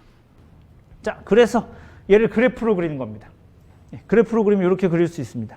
자, 위에 앞에 있는 여기까지는 앞이랑 똑같아요. 똑같고 약간의 멋을 부렸습니다. months 해가지고 i스팬 1부터 12까지 1, 2, 3, 4, 5, 6, 7, 8, 9, 10, 11, 12, 12 이렇게 되는 거. 예, 그 다음에 아까 앞에서 봤던 베러1에 들어가 있던 코드를 여기다 집어넣습니다. tt에 여기 가져온 것에 시간에 대한 정보만 가지고 왔는데 얘의 배열의 크기를 구하고, 예, 걔가 월평균 자료니까 나누기 12 해가지고 n years에다 집어넣은 다음에 예, 2차원 별로 얘를 리쉐이프합니다. 예, 44,11로 해서 2차원 별로 리쉐이프하고 연도를 따라서 평균 내고, 예, 그러면은 예, 좀 아까 계산했던 그 월평균 자료를 잘 계산하게 되겠죠. 그 다음에 그림을 그릴 건데, 이게 이제 그림을 그리는 건데, 그냥 밑에를 우리는 생각해보면 1, 2, 3, 4, 5, 6, 7, 8, 9, 10, 11, 12 해놓으면은 예, 뭐 그게 뭐 어쨌다고, 예, 1월, 2월, 12월인데 라고 하지만 예, 그 영미권에서는 지난번에 했지만 월 이름을 그렇게 잘 걔네는 1월 예, 그 first month, second month, third month 이런 단어를 쓰지 않아요. 예. 걔네는 심지어 그 일반적으로 종이에다가 연, 월, 일을 쓸 때에도 예를 들면 2023년 오늘이 1월 16일이지 2023/1/16 쓰지 않아요. 1을 보통 항상 이렇게 JAN으로 항상 바꿔서 쓰는 걔는 그런 버릇을 가지고 있어요. 예, 이상하게 되게 그게 힘들 것 같죠? 숫자 1 쓰면 되지. 야, 그걸 JAN 쓴다고? 더 어려운 거 아니야? 그런데 걔네는 그렇게 써요. JAN이라고. 1월에 해당하는 단어가 잘 없습니다. 아무튼 그래서 자, 그러면은 그걸 어떻게 하면 되냐면은 예, 알파벳 첫 글자만 따서 예, 그걸 X축 그 틱마크에다가 예, 틱마크를 그렇게 붙여주는데 틱마크를 바꿀 거예요. 틱마크를 JAN, 뭐 FEB, MAR 이렇게 바꿀 겁니다. 근데 너무 기니까 앞글자만 J, F, M 그렇게 앞글자만 딸 건데 생각을 해보면 걔네는 문자란 말이지. 예, 우리가 앞에서 XB 틱마크를 쓸 때는 그냥 지가 알아서 붙이든가 뭐 내가 매뉴얼로 지정해 주든가 할 때도 항상 숫자였었죠. 그죠? 예, 숫자였었잖아요. 그거를 근데 내가 일부러 정해준 표식을 붙이려면 어떻게 되냐면은 TMXB 모드에다가 매뉴얼이 아니라 explicit, 명시적인 이라는 뜻입니다. 매뉴얼은 뭔가 수동이라는 뜻이고 수동하고 명시적하고 조금 좀 다르겠습니다. 그 NCL에서 대표적으로 쓰는 이렇게 옵션이 요게 되게 많아요. 그 처음이 오토매틱, 그다음에 매뉴얼, 그다음에 explicit 요 세 개가 굉장히 많이 쓰입니다. 구별할 때. 오토매틱은 네 알아서 하거라 이고 매뉴얼은 내가 무언가 이렇게 범위나 뭐 이런 것들을 지정해 주겠다. 이런 뜻이고 explicit는 그런 거 없다. 내가 다 모든 점들을 다 점바이점으로 지정해 주겠다. 이런 뜻입니다. 그래서 explicit라고 써주면은 요 두 개의 옵션을 지정해 줘야 돼요. 매뉴얼은 뭐였었냐면은 매뉴얼은 세 개의 옵션이 필요했었죠. 스타트, 엔드, 스페이싱이 필요했었고 매뉴얼로 explicit로 정해 주면은 뭐가 필요하냐면은 values와 labels가 필요합니다. values는 어떤 값에다가 너가 표기를 할 거냐. x축이 얼마일 때 너가 값을 찍을 거냐라는 뜻이고, labels는 그 값들에다가 너가 뭐라고 쓸 거냐를 지정해 주는 겁니다. 이해가 되시나요? values는 x가 얼마일 때, 여기 xb니까 x축 bottom, x축 아래축입니다. 이게 y축 왼쪽이었다면 YL이었겠죠. 우리 이건 배웠습니다. x축 아래쪽에다가 x가 얼마일 때마다 너가 그 틱마크를 표시해 줄 거냐 라는 뜻이고 라벨즈는 그 틱마크를 뭐라고 써줄 것이냐 입니다. 그래서 XB values를 months 위에 1부터 12까지 1씩 늘어나는, 그러니까 1, 2, 3, 4, 5, 6, 7, 8, 9, 10, 11, 12 거기다가 마크할 거야. x가 1, 2, 3, 4, 12가 될 때 마킹을 할 거야. 뭐라고 마킹할 거냐면은 J, F, M, A, M, J, J, A, S, O, N, D라는 1월부터 12월까지의 알파벳 첫 글자를 내가 마킹을 할 거야 라는 뜻입니다. 그 다음에 그림을 그립니다. 워크스페이스를 열어서 X축은 months 1부터 12까지 이고 Y축은 여기서 계산했던 평균 온도. 그래프를 그리면 우리가 알고 있는 우리가 익숙하게 기대하는 그 이렇게 산 모양 하나가 나와야 됩니다. 요거 따옴표가 정신없이 쓰여져 있습니다. 잘 써야 돼요. 따옴표 안 쓰면 안 됩니다. 따옴표 안 쓰면 변수 혹은 뭐 함수 이렇게 해석할 거기 때문에 별 문제 없이 이렇게 산 모양 나오죠. 7월이 제일 높나요? 8월이 제일 높나요? 온도가. 최대값이 J예요? A예요? 8월. 제일 낮은 것은 1월. 될 거고 거의 아마 제가 언뜻 봤을 때 0도에 되게 가까운 값이었었는데 1월달 최저 온도 평균이 이렇게 연평균 온도 자료 그래프를 요 재분석 자료를 통해서 특정한 지점의 거를 이렇게 가지고 와서 그림을 그려낼 수 있습니다. 자, 오늘의 두 번째 중요한 건, 첫 번째 이야기는 배열 연산이 중요한 이야기였었고요. 두 번째 이야기는 텍스트 파일을 읽어내는 겁니다. 우리 몇 번 경험했었죠. 사실 지난번에 사운딩 자료 가지고 왔을 때, 사운딩 자료 가지고 와서 해보면은 골치가 꽤나 아팠었죠. 그걸 다 긁어서 붙인다고? 야, 이걸 언제 이 짓을 다 하고 있어? 이런 거였습니다. 그래서 여러분들 중에 한 몇 명 정도는 이미 또 이렇게 쓸 줄 알았거나 아니면 쓸 줄 아는 친구가 옆에 있어서 이렇게 적당히 뭔가를 했던 기억이, 그런 기억이 있는데요. 자, 두 가지 크게 데이터의 종류가 있어요. 첫 번째는 이렇게, 용어가 있는데, 이렇게 가는 것을 컬럼이라고 부릅니다. COLUMN, 컬럼이라고 부르고, 우리나라 말로 하면 열입니다. 요렇게 가는 것을 행이라고 부릅니다. 영어로 row, R-O-W, row라고 부르고 우리나라 말로 행이라고 부릅니다. 그래서 행열인 건데 이쪽으로 가는 거를 행, 이쪽으로 가는 거를 열이라고 부릅니다. 그래서 이쪽으로 가는 걸 영어로 컬럼이라고 부르는데 그래서 첫 번째는 요 컬럼의 폭이 정해져 있는 경우가 있습니다. 이게 무슨 말인지 지금 요 데이터가 뭐냐면 그 RSMC라고 그 일본의 그 도쿄에 있는 그 태풍 무슨 데이터 이렇게 저장하는 곳입니다. 그래서 태풍의 이렇게 베스트 트랙 같은 것들을 저장해 놓는 사이트가 전 세계에 몇 군데 있거든요. 그 중에 아시아권은 요 RSMC에 있는데요. 거기서 받은 태풍의 베스트 트랙이고요. 보니까 뭐 이렇게 뭐 코드가 뭐 이렇게 되게 복잡하고 뭐 날짜 이름이 적혀 있네요. 예, 친숙한 이름입니다. 흰남노. 예, 그때 그 부산 울산 거기에 왔던 태풍입니다.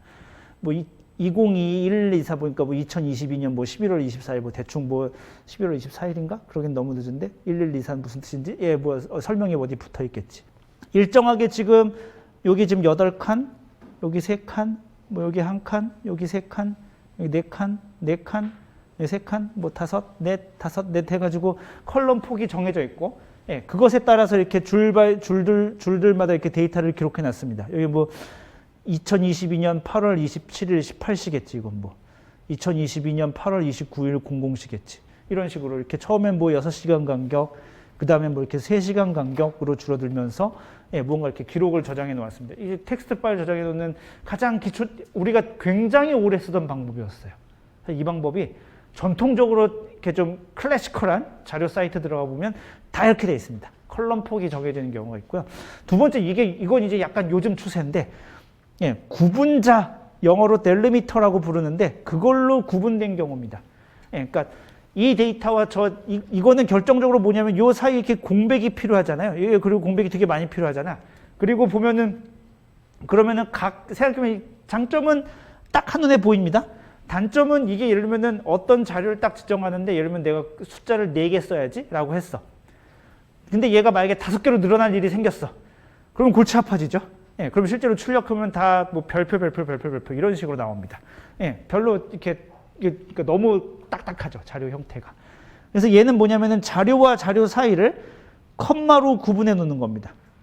여기는 그래서 612, 공주, 2023, 0102, 00, 00, 마이너스 3.5, 0, 0, 0, 1022.1, 1025.2, 87.4 이런 식으로 해가지고 예, 이렇게 컴마로 구별해 놓은 예, 요즘 추세는 이런 것들이 굉장히 많습니다. 얘는 그 기상자료 개방 포털에서 다운로드 받은 AWS 관측을 받아보면 이런 식으로 이렇게 컴마 단위로 구분돼 있고 얘네들은 확장자가 CSV라고 혹시 들어보셨나요? 예, 컴마 세퍼레이티드의 약자입니다.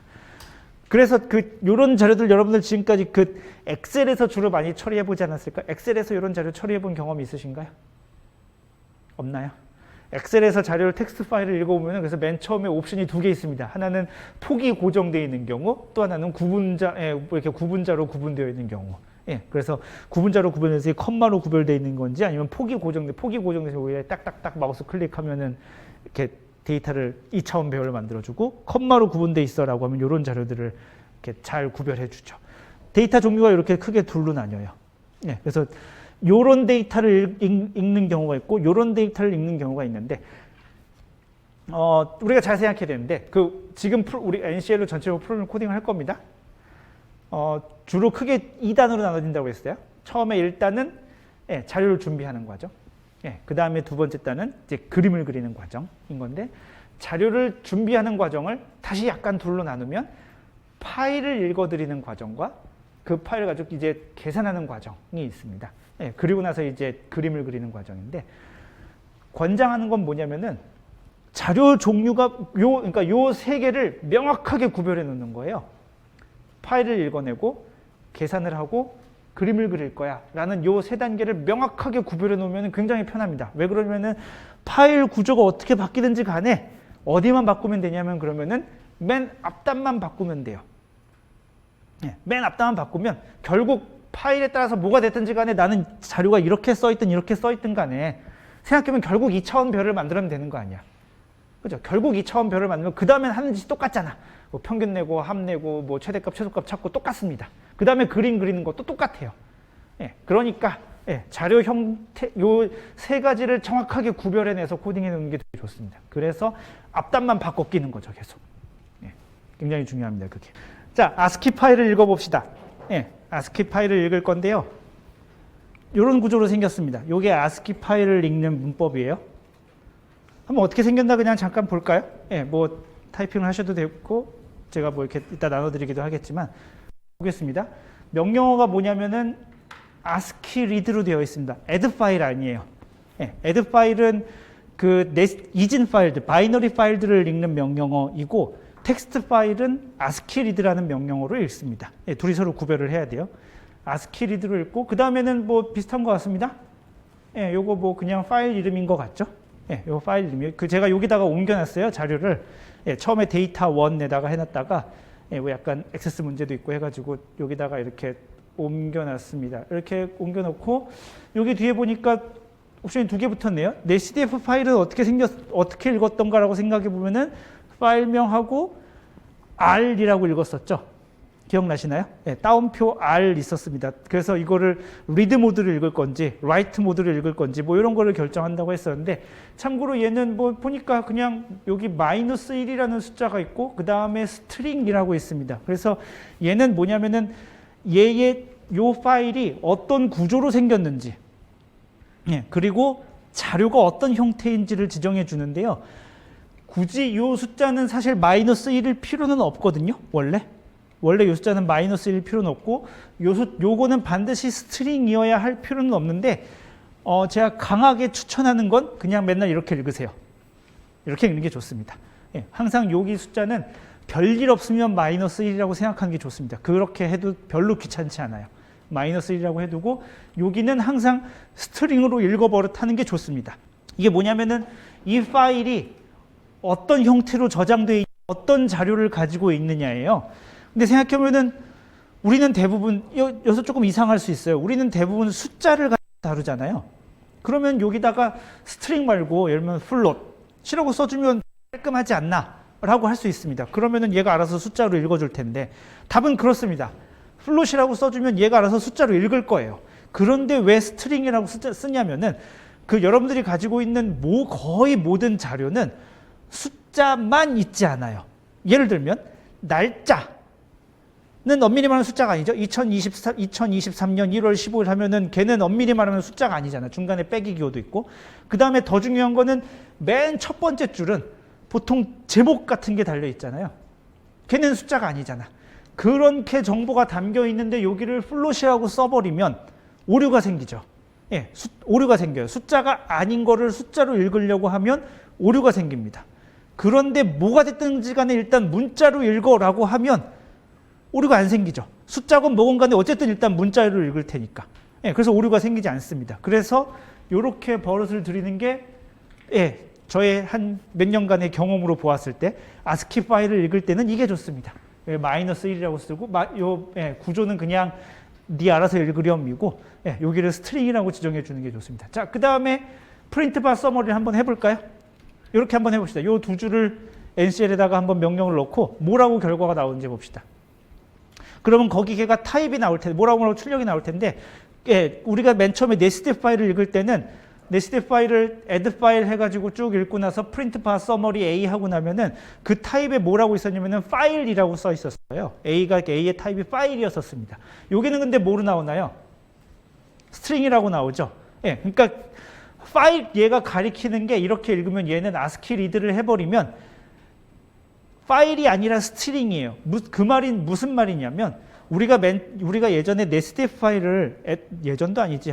불과 지난주 금요일 날 add 파일을 읽으면 걔가 가리키는 거는 요 자체는 A는 파일이었어요. 자료를 가지고 있지 않았어요. A에서 화살표 찍 긋고 뭐 에어 이렇게 써야 자료를 가지고 오는 거죠. 그죠? 근데 요 ASCII 리드는 이렇게 하면서 스트링이잖아. 걔는 파일이 아니에요. 그러니까 그렇게 하는 순간, 이렇게 읽는 순간 이미 자료를 가지고 오는 거예요. 요 A는 그러니까 실제 자료를 담고 있어요. 무슨 말인지 이해가 되나요? add 파일은 그냥 파일만 오픈해서 요 A가 파일을 가리킬 뿐이야. 그 파일 안에는 별거 다 있어. 뭐 축도 있고, 축에 대한 정보도 있고, 뭐 설명도 있고, 뭐 이것저것 있어. 예, 그런데 그래서 파일만 가리키고 거기서 어떤 특정한 변수를 가지고 오려면은 A 화살표 무언가 변수명을 적어주면은 그 다음부터 걔는 자료를 가지고 있는 건데 얘는 이렇게 하는 순간 자료를 가지고 옵니다. 얘가 A가 그냥 자료예요. 그래서 프린트 바 서머리 하면은 예, 여기서 타입은 스트링. 왜냐하면 내가 알려줬으니까. 걔가 스트링이라고 알려줬으니까. 자, 거기에 사이즈는 지금 얼마로 나오나요? 거기 사이즈가 나오죠. 사이즈에 대한 정보가 두 줄로 나옵니다. 예. 1000바이트고 그 다음에 그 밑에 125, 그 다음에 단위는 예? 예, 밸류. 그러니까 125개의 데이터를 가지고 있는 거예요. 예, 사이즈는 125개라고 나옵니다. 자, 125는 뚱딴지 같이 왜 125로 나왔을까요? VI로 이 파일 한번 열어볼까요? 자, 살펴볼까요? 125는 거기서 이 파일에서 125는 뭐였을까요? 예, 그렇죠. 줄수. 예, 125라인. 그 파일 끝까지 가보면 125라인짜리 파일입니다. 예, 그러니까 125줄이에요. 그러니까 여기서 요 사이즈가 125로 나왔다는 거는 걔는 그러니까 지금 125개의 자료가 들어간 어떤 디멘전이었던 거죠. 125개의 자료가 들어가 있는 어떤 차원처럼 나왔었습니다. 예, 125개의 자료를 가지고 있는 1차원 배열처럼 이게 읽혀요. 이렇게 읽으면 거기 보면은 아까 프린트 바 서머리에서 나온 정보를 보면은 걔는 1차원 배열인데 그 1차원 배열의 크기는 125칸짜리야 라고 해서 나왔는데 그 125가 어디서 나왔냐면은 그 파일의 줄수입니다. 그러니까 얘는 그래서 거꾸로 아스키 리드는 어떻게 읽는 거라는 걸 알 수 있냐면은 한 줄을 그대로 읽어서 그거를 배열의 첫 번째 칸에다 그냥 집어넣는 거죠. 어떤 배열을 만들고 그 배열의 첫 번째 칸은 첫 번째 줄의 그 내용인 거예요. 예, 그러니까 이거는 지금 그래서 어떻게 쓰는 거냐면은 그러니까 A의 0번째는 점점점점점 뭐라고 있는 겁니다. 그 텍스트. 뭐 좀 더 텍스트 강조하기 위해서는 따옴표로 표시하면 좋겠죠? 예, 따옴표 점점점점점. 예, 무슨 첫째 줄에 있는 그 내용이 A의 0번째로 들어가 있는 겁니다. A의 1번은 두 번째 줄에 대한 내용. A의 2번도 두 번째 줄에 대한 내용. 점점점 걔가 125줄이라고 했으니까 A의 124까지 있었겠죠. 쭉쭉쭉 이렇게 예, 이렇게 집어넣는 명령어가 아스키 리드입니다. 아스키 리드는 그러니까 그런 식 물론 이 아스키 리드에다 얘가 그런 식으로 행동을 했던 건 우리가 이렇게 적어줬기 때문입니다. 예, 마이너스 컴마 마이너스 1 컴마 스트링으로 적어주었기 때문에 사실 저렇게 행동을 하는 건데요. 아까 이야기했지만 그냥 저게 기본이라고 생각하면 좋습니다. 예, 저거 말고 다른 방식도 있으나 그건 나중에 여러분들이 NC를 고수가 돼서 익혀두면 좋고 예, 그냥 지금 이렇게 해두면 좋습니다. 자, 프린트 A를 해볼까요? NCL 스크립트 프린트 바 서머리 밑에다가 프린트 A를 해봅시다. 텍스트 파일의 내용이 그냥 주르륵 나오죠. 그리고 방금 이야기했던 것처럼 배열로 저장돼서 나온 거라는 걸 알 수 있습니다.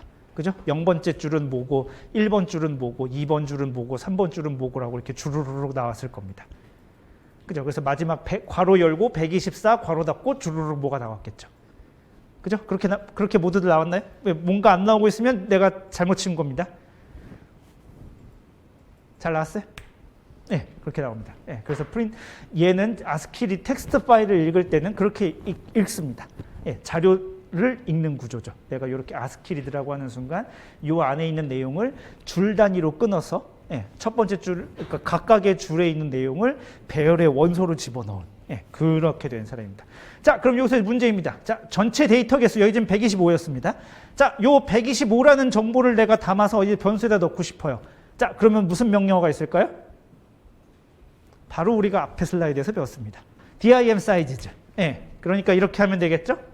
예, 우리가 요 125줄이라는 정보를 활용하고 싶어요. 그러면 어떻게 되냐면은 예를 들면은 n lines는 dim sizes size a 이렇게 하면 되겠죠. 예, 그러면은 n lines가 가지고 있는 정보는 숫자 125가 들어가겠죠. 얘는 125개짜리 배열이니까. 정확히 말하면 125줄 들어간 파일이니까 예, 프린트 이렇게 해서 프린트 n lines 해보면은 숫자 125가 찍혀 있겠죠. 이렇게 됩니다. 요 안에가 아까 우리가 텍스트 파일은 요 앞에 슬라이드를 잠깐 보면 이렇게 됐을 거라고 했잖아요. 그러니까 요게 지금 여기에 한 줄이 그대로 들어간 겁니다. 예, 요 한 줄을 그대로 텍스트로 읽어가지고 예, 첫 번째 칸. 예, 요거 그대로 텍스트 한 줄을 읽어가지고 두 번째 칸. 요 텍스트 그대로 읽어가지고 세 번째 칸. 이런 식으로 들어간 겁니다. 여기도 마찬가지. 이거 이렇게 돼 있든 똑같습니다. 예, 첫 번째 줄 그대로 읽어서 0번 칸. 예, 그 다음 줄 그대로 줄 단위로 그대로 읽어서 1번 칸에다가 배열에다 쭉쭉쭉쭉 집어넣는 거죠. 자, 그러면 여러분들이 이제 실제로 요 다음에 우리가 무슨 일을 해야 될까요? 자, 이렇게 지금 한 줄 한 줄 읽어서 배열에다가 집어넣었어요. 자, 그럼 그 다음엔 우리는 뭘 해야 될까요? 일단 줄 단위로 자르는 건 했어요. 그죠? 예, 텍스트 파일이 이만큼 있는데 줄 단위로 잘라서 지금 저장은 했습니다. 자, 그럼 우리는 그 다음에 뭘 해야 될까요? 그죠? 예, 칸 단위로 잘라야 되죠. 위에 거는 칸 단위로 자르든 밑에 건 컴마 단위로 자르든 그럼 이제 각 줄을 읽어와서 요 줄에서 이제 몇 번부터 몇 번까지 몇 번부터 몇 번 칸까지 몇 번부터 몇 번째까지 이렇게 잘라서 저장하든 아니면 컴마를 만날 때마다 데이터를 자르든 어떻게든 그래서 이제 자료를 잘라서 저장하면 되겠죠. 그 작업을 하면 됩니다. 그런 작업을 할 거예요. 그래서 첫 번째 컬럼 폭이 정해진 경우에 대해서 아까 컬럼 폭이 정해진 경우와 구분자로 구분된 경우라고 했었는데 자, 컬럼 폭이 정해진 경우는 어떻게 했는지 한번 봅시다. 자, 이렇게 요 파일이 보면은 이거 그거예요. 그 2023년 1월 12일 00UTC 어퍼에어 4712 그 여러분들 그 첫날 그렸던 그 다운받았던 그 자료입니다. 그 단열선도 그 뭐 저기 와이오밍 대학교 홈페이지에 들어가서 긁어서 저장했던 바로 그 자료입니다. 얘를 마이너스 콤마 스트링을 읽었어요. 방법이 두 가지가 있습니다. 방법이 두 가지가 있어요. 이게 메서드 1이 기본적인 NCL 홈페이지에 있는 클래시컬한 방법입니다.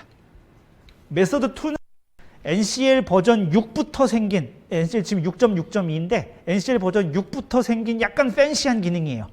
둘 다 알아두면 좋습니다. 둘 다 약간의 장단점이 서로 있어서 자, 메서드 1을 볼까요? 메서드 1은 뭘 되게 길어. 근데 한번 자세히 보면 뭘 써 봅시다. 자, 명령어가 함수가 두 개가 있어요. 첫 번째 명령부터 볼까요? 첫 번째 명령어는 str get cols.입니다. 이게 컬럼즈의 약자인데 스트링에서 get 가져와라 컬럼을 입니다. 그래서 이건 뭐냐면은 뒤에는 뭐를 적어준 거냐면은 그 컬럼을 가져올 문자열에 정확히 말하면 배열을 가져온 겁니다. A에 5, 여기 앞에서 A라고 읽었으니까 A에 5땡이라고 적었어요. 괄호 열고. 이러면 이게 뭔가요? A가 배열인데 5번 원소부터 끝번 원소까지 겠죠. 왜 5번 원소라고 적었을까요? 아까 그 텍스트 파일을 읽어봤으면 알 수 있습니다. 왜 5번 원소라고 적었을까요? 5번 줄부터 정보를 그러니까 정확히 말하면 6번 줄부터 아마 정보가 있을 겁니다. 정확히 말하면 6번 줄 아마 VI로 열어보면 됩니다.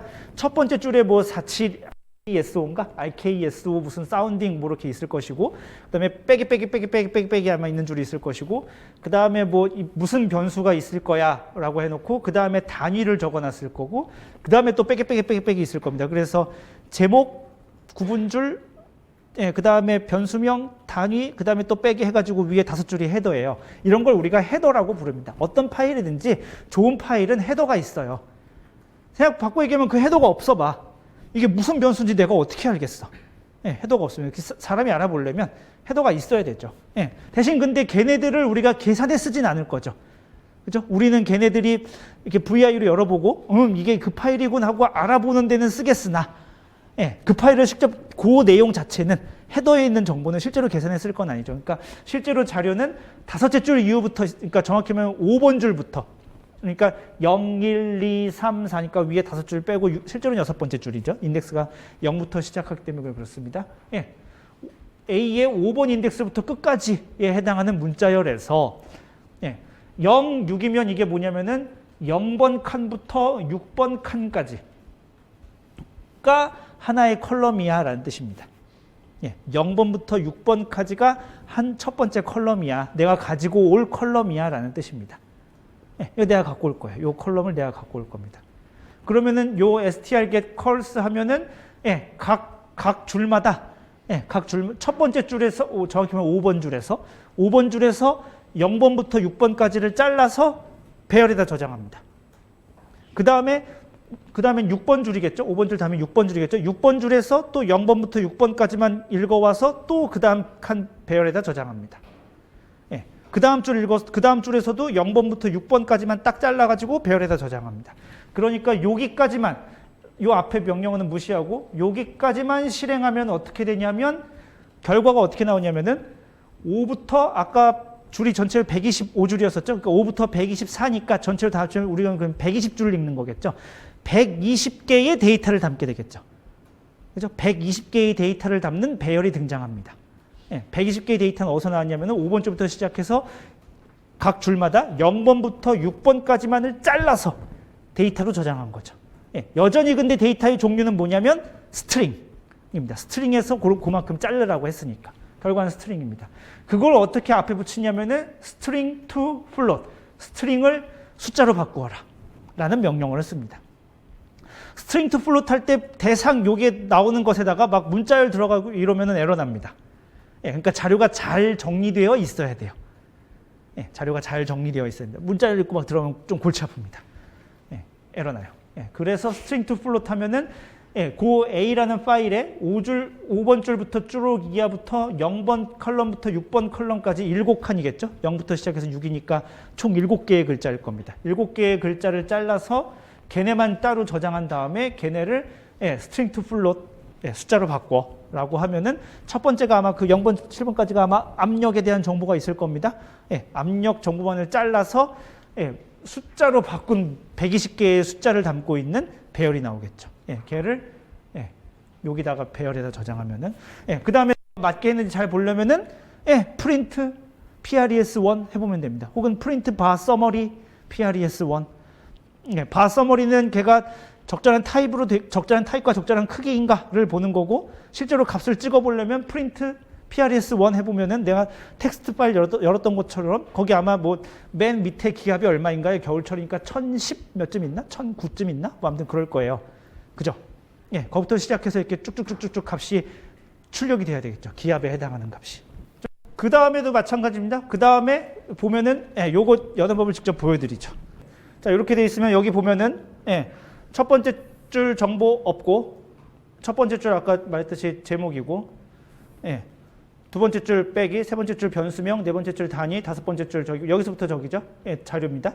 어떻게 셌냐면은 여기 공백부터 시작했습니다. 여기가 하나, 둘, 셋, 넷, 다섯, 여섯, 일곱. 그러니까 0번부터 6번까지. 그 다음에 여기는 7번이겠죠. 요 밑에 보면은 사실 여기 보면 NCL로 보면은 내가 어디 위치에 있는지 알아요. 여섯 번째, 여덟 번째 칸이야. 근데 얘는 칸이 1번부터 시작하는 거고 NCL은 0번부터 시작하니까 7번 칸이겠죠. 7번 칸부터 시작해서 따다다다다다 여기 14번까지. 그러니까 NCL에서 인덱스로는 13번이 되겠죠. 거기까지가 화이트 고도 정보. 그 다음 여기부터 시작해서 또 여기 하나, 둘, 셋, 넷, 다섯, 여섯, 일곱 칸이 온도 정보. 그 다음에 또 7칸이 듀포인트 템퍼러처. 그 다음 7칸이 렐러티브 휴미디티. 그 다음에 믹싱 레이쇼. 그 다음이 디렉션, 윈드 디렉션. 그 다음이 윈드 스피드. 그 다음이 세타 A. 이거는 그냥 저기 온이. 그 다음에 이게 세타 E. 그 다음에 세타 V. 세타 E는 저기고 그 이퀴벌런트 포텐셜 템퍼러처 상당 온이. 세타 V는 그 저기 한국말로 뭐니 이게 가온이라고 부르나? 버추얼 포텐셜 템퍼러처 라고 부르는 이렇게 변수가 들어가 있습니다. 다 7칸씩이네요. 0번부터 6번까지를 읽어와서 PRES1, 그 다음에 7번부터 13번까지 읽어와서 그게 하이트, 14번부터 20번까지 읽어와서 그게 온도, 템퍼러처. 이렇게 저장하면은 여러분들이 그 마우스 커서로 주르륵 해가지고 긁어와가지고 이렇게 딜리트 지워가면서 컴마로 이었던 그 작업이 이렇게 한 큐에 끝나는 거죠. 이렇게 텍스트 파일을 읽는 겁니다. 이게 첫 번째 방법이에요. 나름 직관적이지 않나요? 괜찮지 않나? 별론가요? 제가 볼 땐 꽤나 직관적으로 컬럼 폭이 정해져 있는 경우는 그냥 몇 번부터 몇 번까지가 이거고 몇 번부터 몇 번까지가 이거 몇 번부터 몇 번까지가 이거야 라고 정해주면 됩니다. 여기선 지금 변수를 3개밖에 안 썼으니까 이렇게 되고요. 두 번째 방법이 있습니다. 이건 이제 아까 했던 NCL 비교적 최근 버전에 있어서 예제가 이걸로 여러분들 NCL 들어가면은 함수명 말고 이것저것 예제 있는 거 아시나요? 이그젠플에 파일 IO라고 있습니다. 이그젠플에 파일 IO 여기 보면 리드 아스키라고 있어요. 아스키를 읽는 법. 그러면 주르륵 나옵니다. 요거 다른 예제들은 요걸 보세요라고 써 있고 예제가 있는데 여기 보면은 첫 번째 예제는 very simple 파일, 매우 단순한 파일이야. 14개의 인티저를 가지고 있고 한 줄당 하나야. 이 정도까지는 우리가 이렇게 단순하진 않죠. 그죠? 이 정도로 쉽진 않습니다. 그 다음 ASCII2는 파일인데 with a headerline, 헤더라인이 한 줄이 있고 그 다음에 두 개의 컬럼, 하나는 정수고 하나는 실수야. 이 정도면은 우리가 확장할 만하죠. 예, 그 다음에 세 번째는 파일인데 several column, 예, 여러 개의 컬럼이 있는데 인티저랑 플롯이랑 뭐 스트링도 섞여 있어. 예, 이 정도면은 예, 우리가 진짜 쓸만할 것 같습니다. 그래서 얘를 이그젬플로 들어가면 요 이그젬플에서 얘는 보니까 5.1.1 이후 버전이네요. 그나마 제가 설명해 준 건 5.1.1 이후 버전이고 예, 얘는 5.1.1보다 더 옛날 버전에는 이렇게 썼다고 합니다. 이 정도까지는 우리가 갈 일이 없을 것 같아서 제가 설명하지 않았고 예, 여기 보니까 지금 딱 그렇게 되어 있습니다. 예, 아스키 리드를 써서 -1, 스트링으로 해서 파일 이렇게 읽고 예, 그 다음에 컬럼을 지정해서 1번부터 4번, 5번부터 6번, 7번부터 8번, 9번부터 10번, 11, 12 이렇게 해가지고 str get calls라는 걸 써서 string to float으로 이제 했습니다. 예, 요게 하나는 지금 마지막에는 string to float을 안 썼네요. 왜 그러냐면 얘는 태생적으로 얘는 string 파일인가 보죠. 예, 얘는 원래 여기는 데이터 타입이 string이니까 아마 걔를 안 썼을 float으로 변환하라는 명령을 안 썼을 거고 아마 이렇게 됐을 겁니다. 자, 이렇게 하는 게 지금 하나의 방법일 수 있는데요. 또 하나의 방법은 이거는 그 CSV 파일 읽는 거랑 좀 비슷한데요.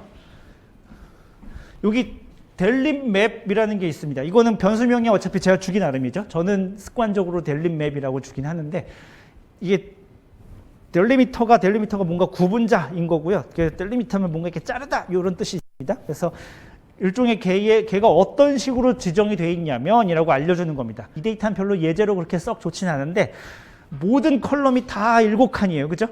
아까 보니까 아까 눈썰미가 좋은 사람은 봤겠지만 모든 컬럼이 다 7칸으로 되어 있습니다. 그리고 그래서 한 줄이 데이터가 77칸이에요. 예, 자료가 11개 들어가 있고요. 예, 각 컬럼마다 따다다닥 모두가 다 7칸이어가지고 예, 그렇게 되어 있습니다. 그러면은 데이터가 어떻게 지금 구분이 되어 있냐면 첫 번째 컬럼은 7칸. 두 번째 컬럼도 7칸, 세 번째 컬럼도 7칸, 네 번째 컬럼도 7칸, 점점점점해서 지금 7이 하나, 둘, 셋, 넷, 다섯, 여섯, 일곱, 여덟, 아홉, 열, 11. 예, 이 라인은, 예, 이 줄은 7칸씩, 예, 11개의 데이터로 이루어져 있어 라는 것을 일종의 맵을 알려주는 겁니다. 이렇게 자르라고 시킬 겁니다. 예, 이렇게 자르라고 시킬 건데 이렇게 자르는 명령어가 뭐냐면 이렇게 생긴 명령어입니다.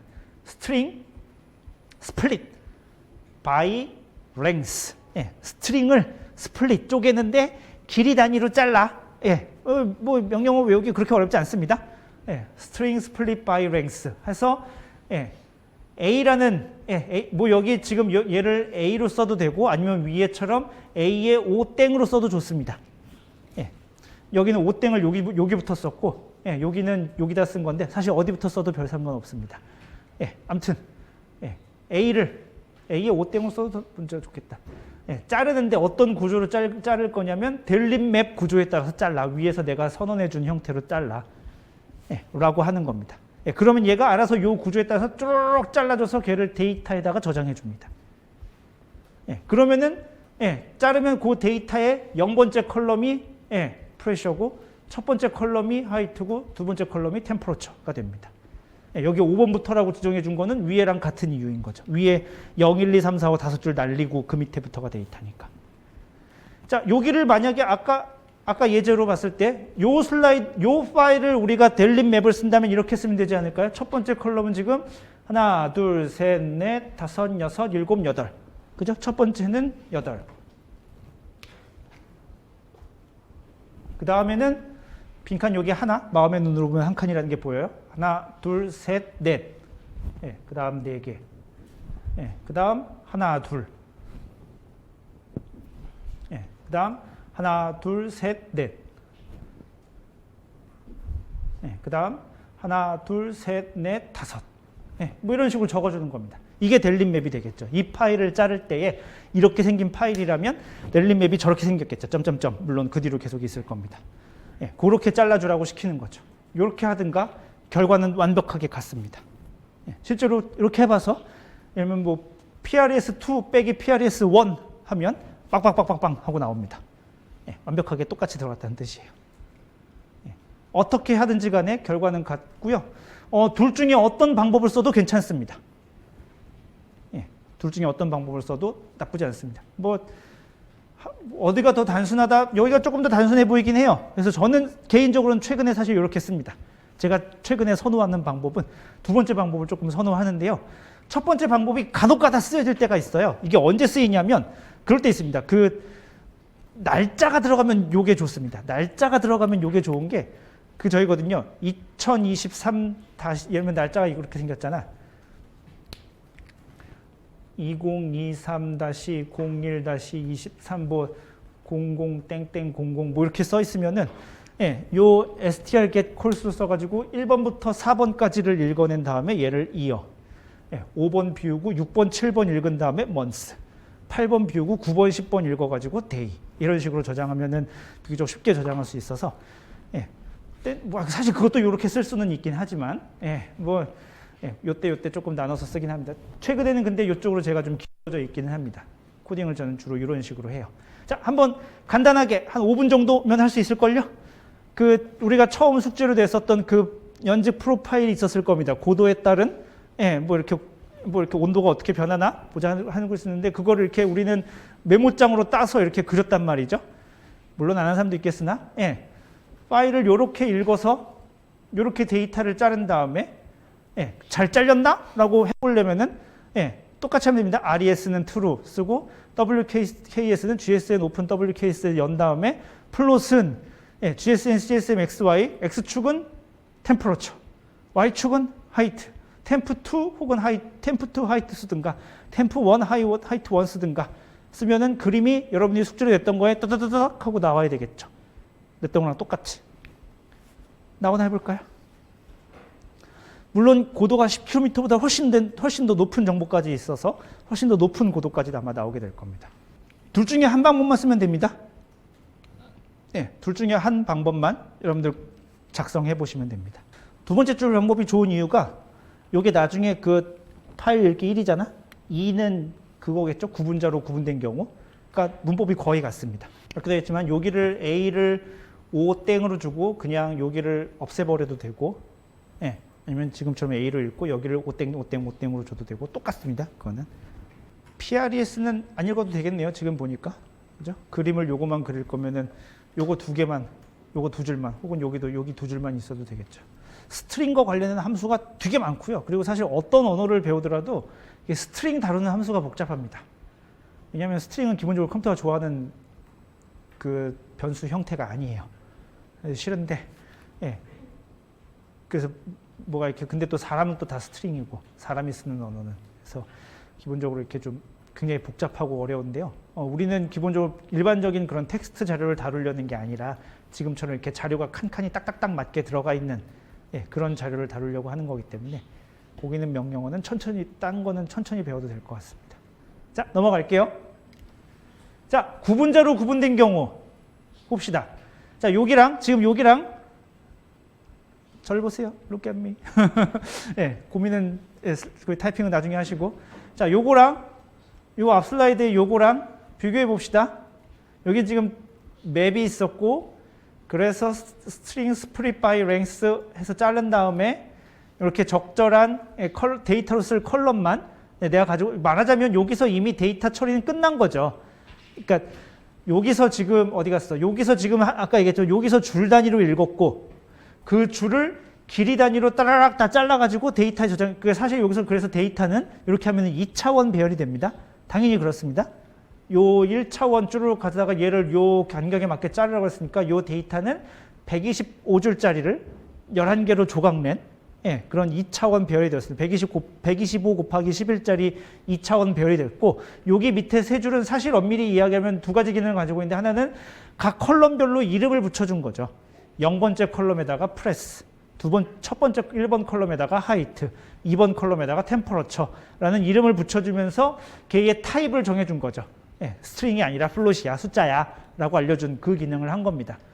자, 여기도 한번 볼까요? 파일 이름이 바뀌었어요. 아소스 부여 1979년부터 2022년. 예, 그 공주는 아소스가 없어서 AWS가 밖에 없어서 예, 1979년 자료가 없더라고요. 그래서 1979년 자료가 있는 요 근처에 지점이 어딘가 봤더니 예, 부여였습니다. 얘는 CSV 파일이에요. 얘를 메모장으로 읽어보면은 아까 그 컴마 쪼개진 그거로 되어 있습니다.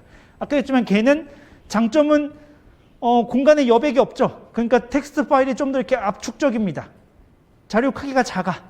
똑같은 파일로도 이렇게 공백을 쓸데없이 많이 안 넣어도 되잖아. 예, 콤마로만 그냥 구분자로 해주면 되니까. 단점은 봤을 때 얻는 눈에 잘 안 들어오죠. 이거 어디가 어디야? 그리고 그렇게 됩니다. 아무튼 요새는 CSV 파일을 많이 쓰는 편인데요. 얘도 똑같습니다. CSV를 여기서 하면은 다 줄 단위로 쪼개가지고 읽었을 텐데 걔를 칸칸이 쪼개는 명령어가 뭐냐면은 string split 여기까지 똑같습니다. 언더바 CSV 바이 콤마가 아니라 그냥 string split 언더바 CSV입니다. 그래서 파일 적어주고 걔가 뭘로 구별되어 있냐라는 걸 알려줍니다. 여기는 데이터가 다 컴마로 구별되어 있죠. 그래서 컴마 단위로 데이터를 쪼갭니다. 그래서 요 컴마랑 요 컴마랑 달아요. 컴마 단위로 쪼개주고 여기 옵션이 0이 붙어 있는데요. 이게 옵션이 뭐냐면은 그겁니다. 그 자세한 설명은 홈페이지 들어가서 읽어보세요. 저 옵션이 뭐냐면 그럴 수 있어요.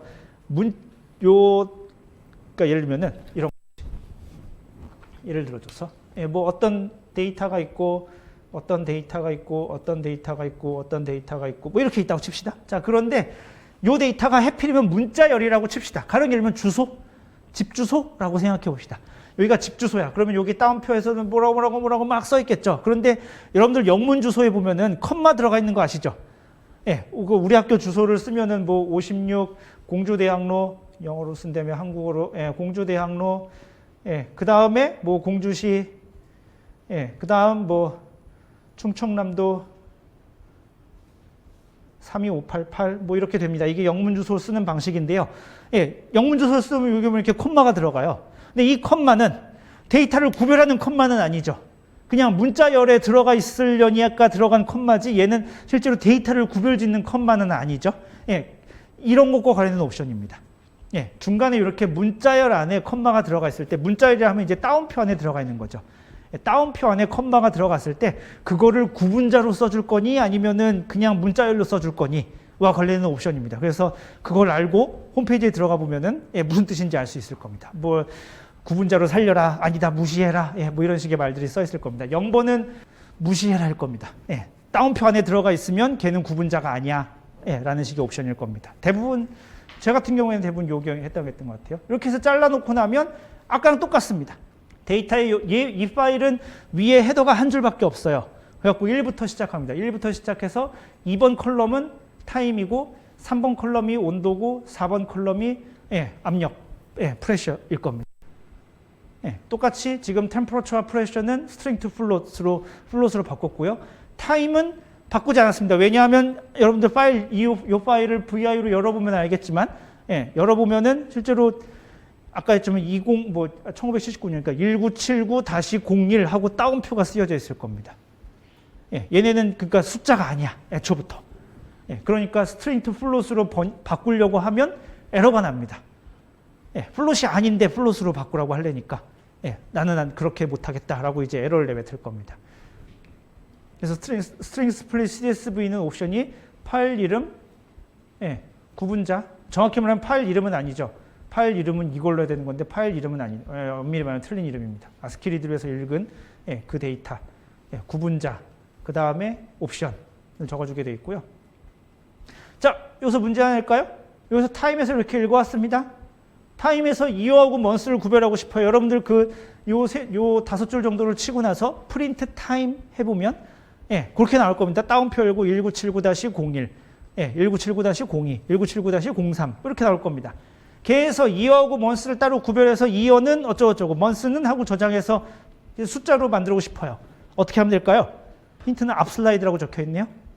뭘 쓰면 될까요? 이 파일 이름 아까랑 다릅니다. 아까는 어퍼예요 뭐 이렇게 했고 파일 종류가 달라요. 아까는 칸칸이 나눠져 있는 거였었고 여기는 컴마로 구별되어 있는 파일입니다. 아소스 부여 1979 여기는 언더바 여기는 중간에 빼기요. 그래서 다릅니다.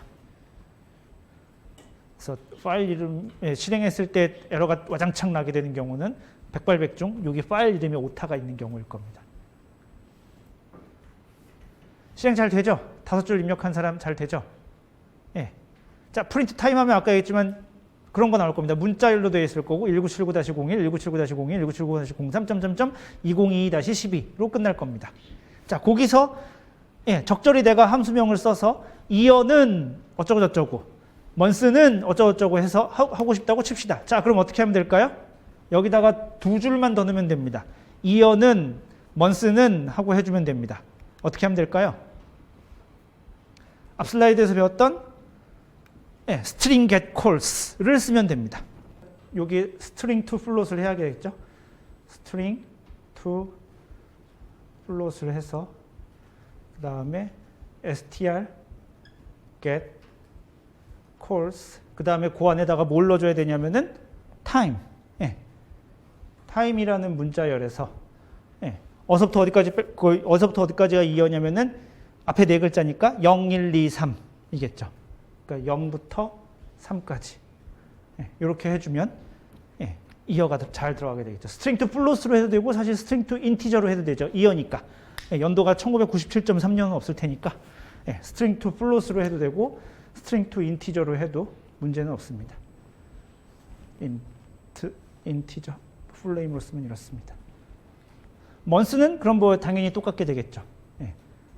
먼스는 string to float 혹은 string to integer str get calls time에 1979 얘가 1979 다시 그러니까 6번에서 6번째 숫자에서 시작하는 거였으니까 실제로는 5번이었겠죠.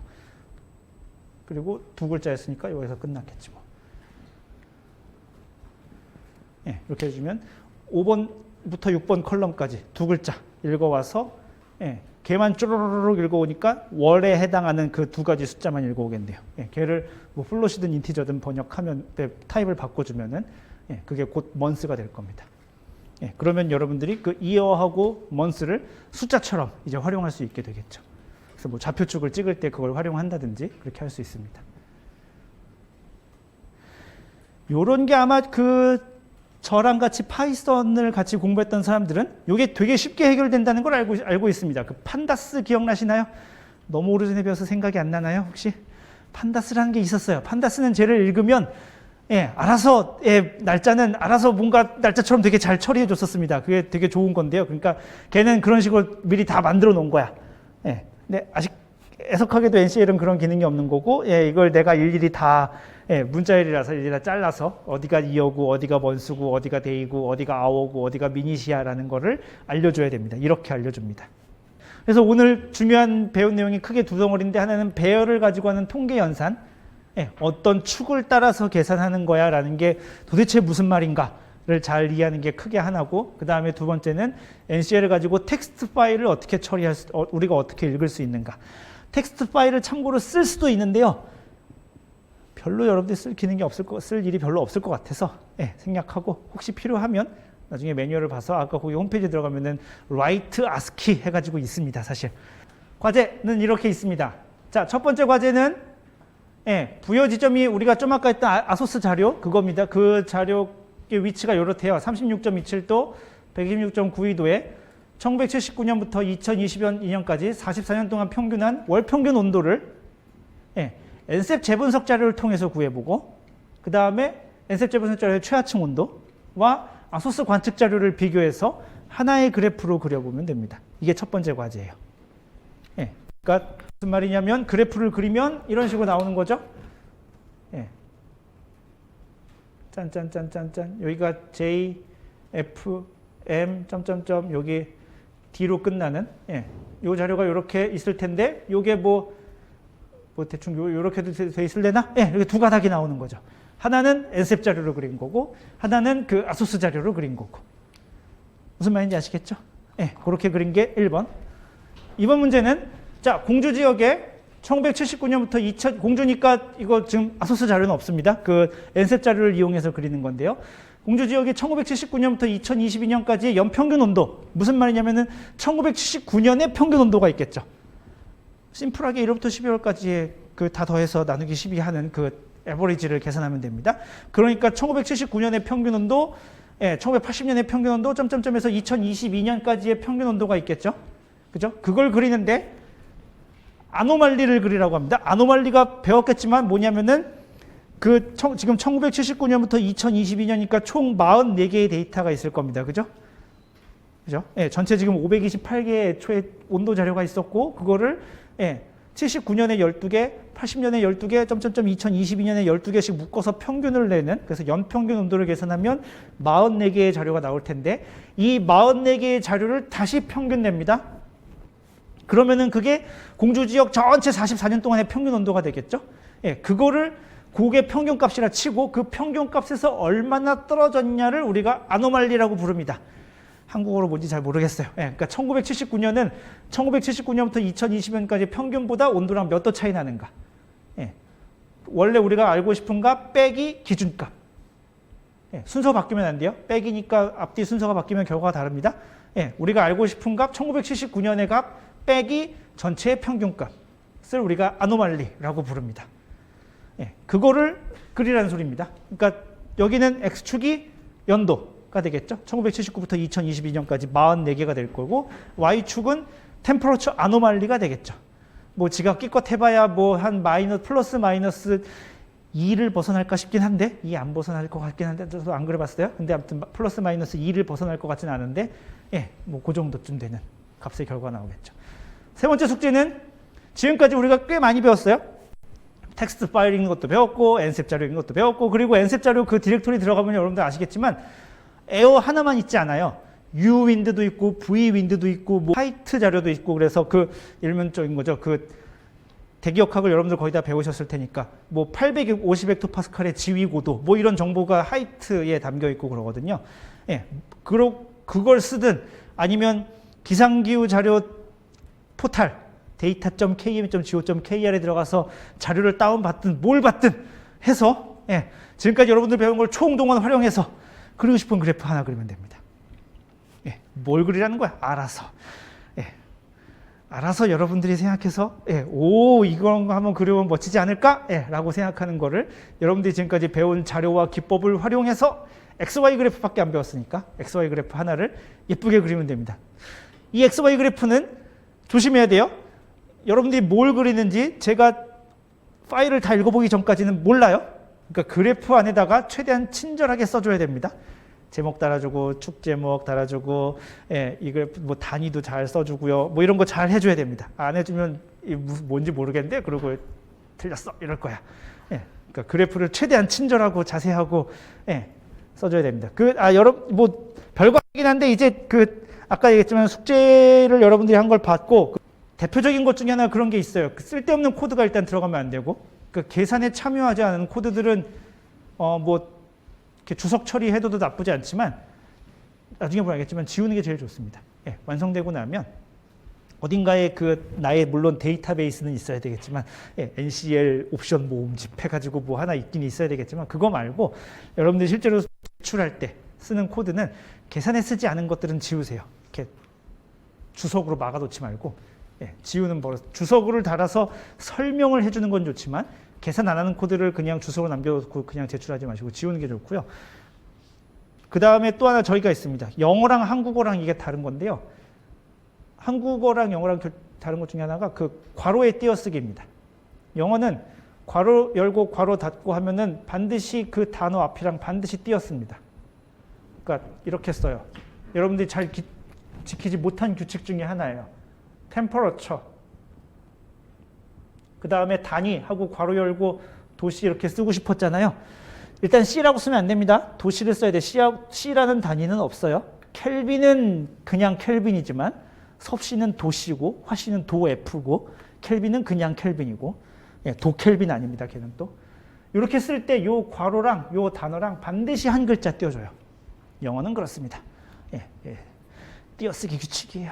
예, 규칙을 잘 안 지킨 친구들이 되게 많아서, 예, 반드시 띄워주고, 이런 코멘트들이 꽤 많은 학생들에게 좀 보편적이고 일반화된 코멘트였습니다. 예, 주석 쓸모없는 프로그램 라인들 지우고, 예, 저런 이렇게 띄어쓰기 규칙들 잘 맞추고, 그 다음에 별거 아니지만 대소문자 같은 규칙들 잘 맞추고. 이건 규칙이에요, 말하자면은. 그러니까 그런 일도 있었어. 템퍼러처는 앞에 T는 소문자고 Y축은 하이트인데 하이트의 H는 대문자고. 예, 모르서도 답은 없거든요. 답은 없는데 적어도 내 코드 안에서는 균일을 해야 돼. 예, 나는 저런 X축, Y축의 제목을 다 소문자로 쓰기로 했어. 그러면 다 소문자고 앞글자는 대문자로 쓰기로 했어. 그러면은 X축, Y축 가릴 거 없이 다 앞글자는 대문자로 쓰려야 되는데 예, 어디는 소문자 쓰고 어디는 대문자 쓰고 나의 일관성은 지켜야 됩니다. 예, 여러분만의 일관성은 지키세요. 예. 그래서 1, 2, 3번 숙제를 하면 됩니다. 해보시죠.